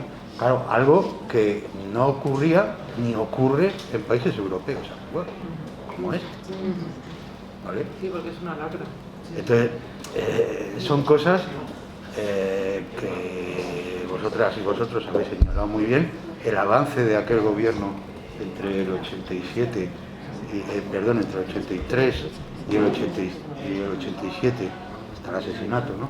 En Burkina Faso fue impresionante, un país con una renta per cápita ínfima que de golpe se pone en la vanguardia de medidas sociales que ni los países más avanzados del mundo tenían, ¿no? Ya para añadir esta pequeña cuestión un poco de las niñas asistiendo a clase, aunque estén embarazadas, que es bueno, muy revelador, pienso. Muchas gracias, Carlos.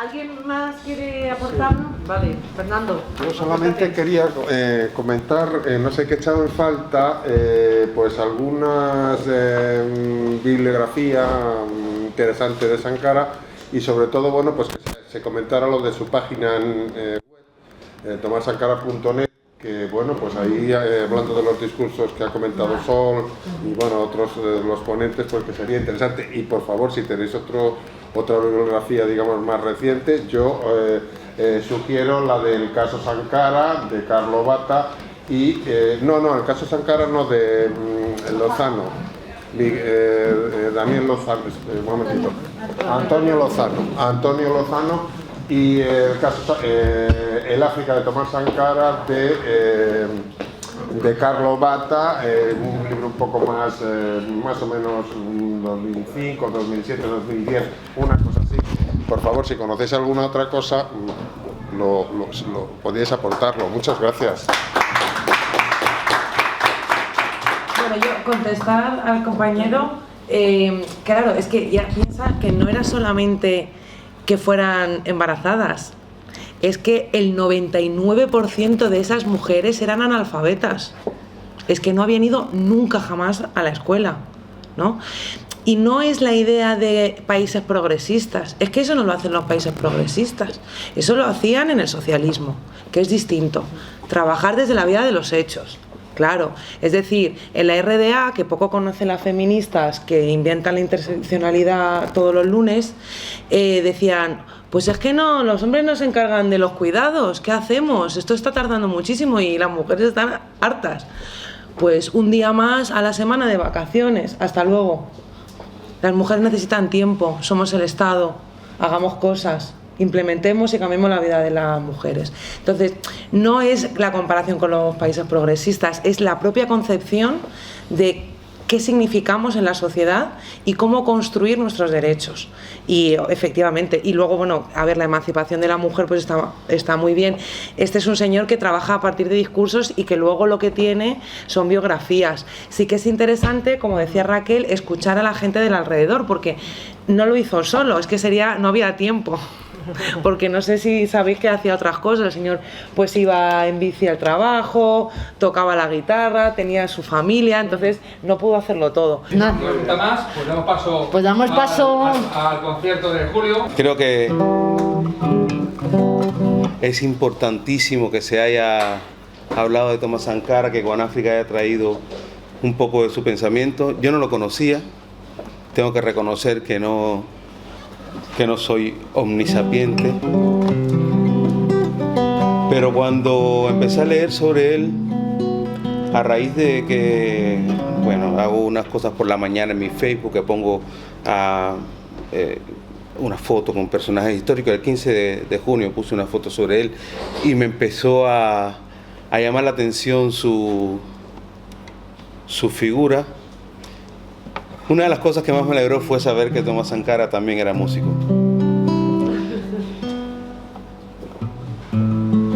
Y cuando conocí también que hizo el himno de su patria,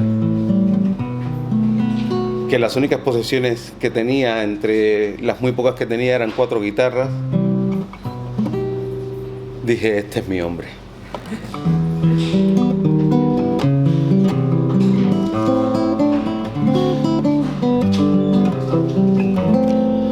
Otra de las cosas que me llamó la atención fue que le llamaran el Che Guevara de África.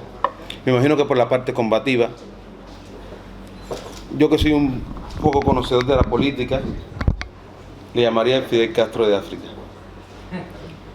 Porque Che es verdad que fue un gran hombre que luchó muchísimo y que llevó adelante la liberación, o que intentó llevar adelante la liberación de muchos países, pero la política concreta, la política que realmente se instauró y que muchas personas la han llamado de ejemplo, y no seré yo quien diga lo contrario, la instauró Fidel Castro, de que tan mal se habla últimamente, ¿no? Desde el 11 de julio para acá, Fidel, de la revolución y de todas las cosas terribles que hacen esos comunistas, ¿no? Ahora les llaman comunistas como si fuera, y me asombra, ¿no?, como si fuera un insulto, y me hace recordar un capítulo de una serie que se pone aquí que yo no veo nunca, pero que ese día tocó, que es la de Cuéntame, en la que decían, ahora nos llaman falangistas como algo despreciable. Sí, porque como falangista eres despreciable. Pero yo creo que tenemos que sentirnos orgullosos, los que alguna vez hemos leído un poquitito de esos libros rojos que nadie lee, de que nos llamen con desprecio comunistas.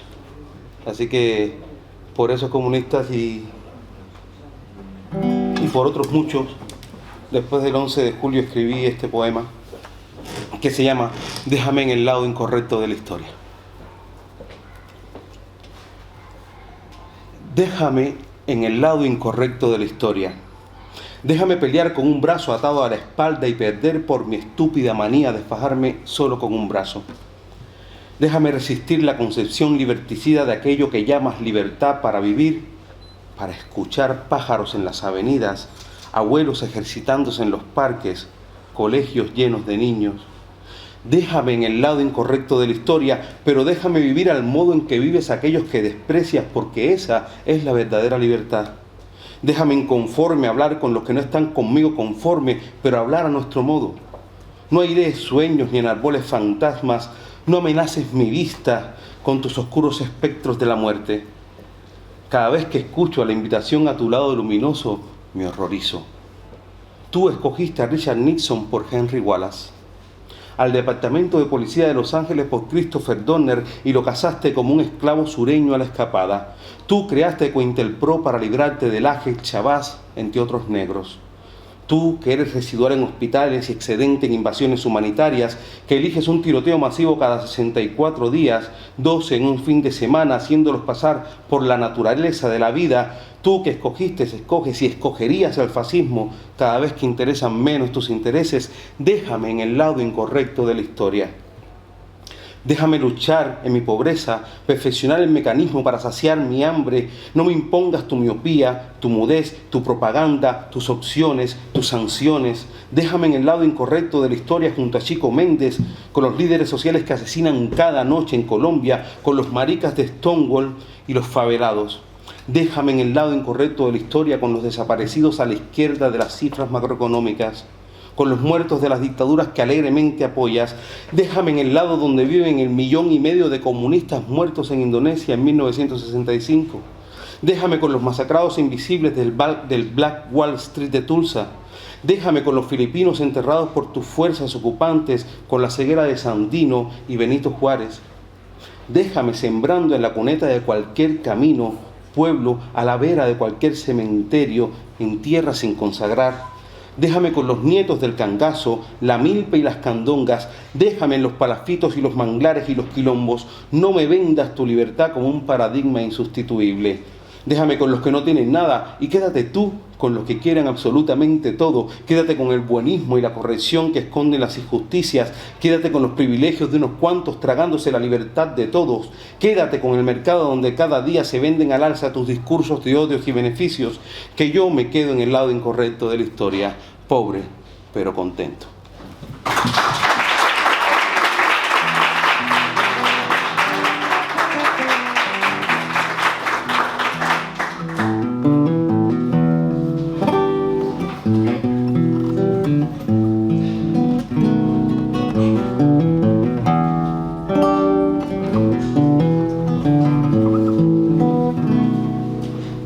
Hace días que no salgo de este entierro, que me acuesto y me levanto con los 2 ojos abiertos, visto la escafandra con que espero no infectarme en diferido a las 8 y con aplausos incluidos. Nadie sabe lo que cabe entre las manos hasta que las manos laboriosas dejan de hacer su trabajo. Entonces es que empiezan las mentiras y es entonces cuando éstas se hacen cargo de tu vida. Esta es la batalla en la que cambian las tornas del juego. El de arriba come mucho, paga poco, gana el cielo.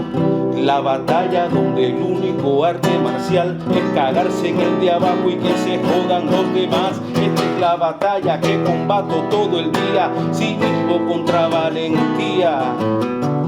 Esta es la batalla, hay que pelear sin garantías, cinismo contra valentía.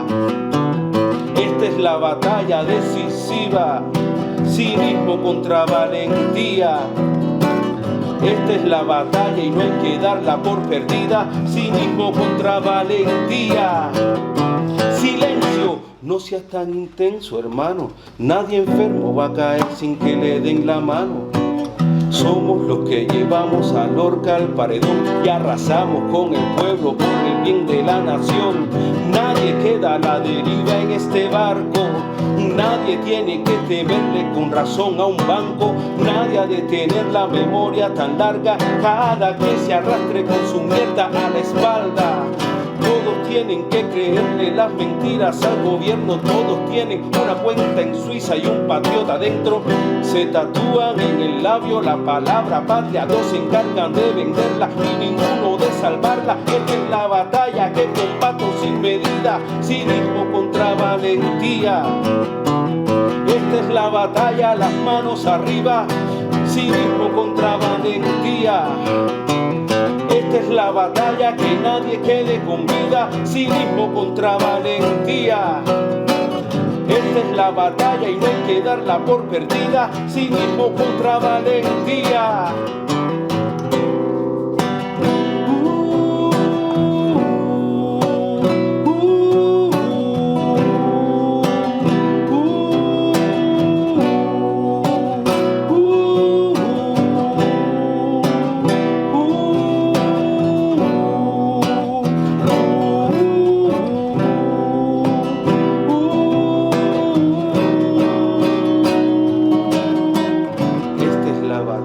La que amamos, al que tira la manzana para venderte el gusano.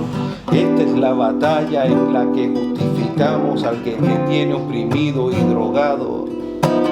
Esta es la batalla contra el optimismo, solo cambiando una letra el cinismo se vuelve civismo. Una batalla sin red y se lucha sin limpieza, sin normas y sin cuartel. Vanidad contra empatía, indiferencia contra ideología, dignidad contra utopía, cinismo contra valentía. Cinismo contra valentía. Cinismo contra valentía.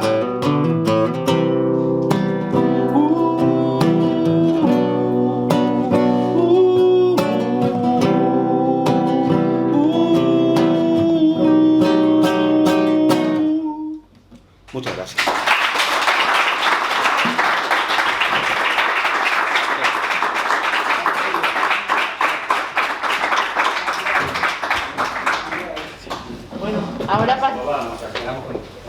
Bueno, pues muchas gracias a todos por asistir. Ahora podéis pasar al bar a tomar un tentempié, ¿vale? Para llegar a casa.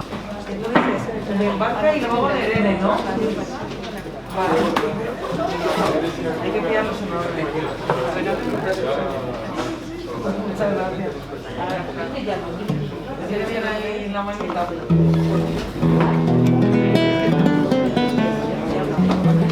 Cada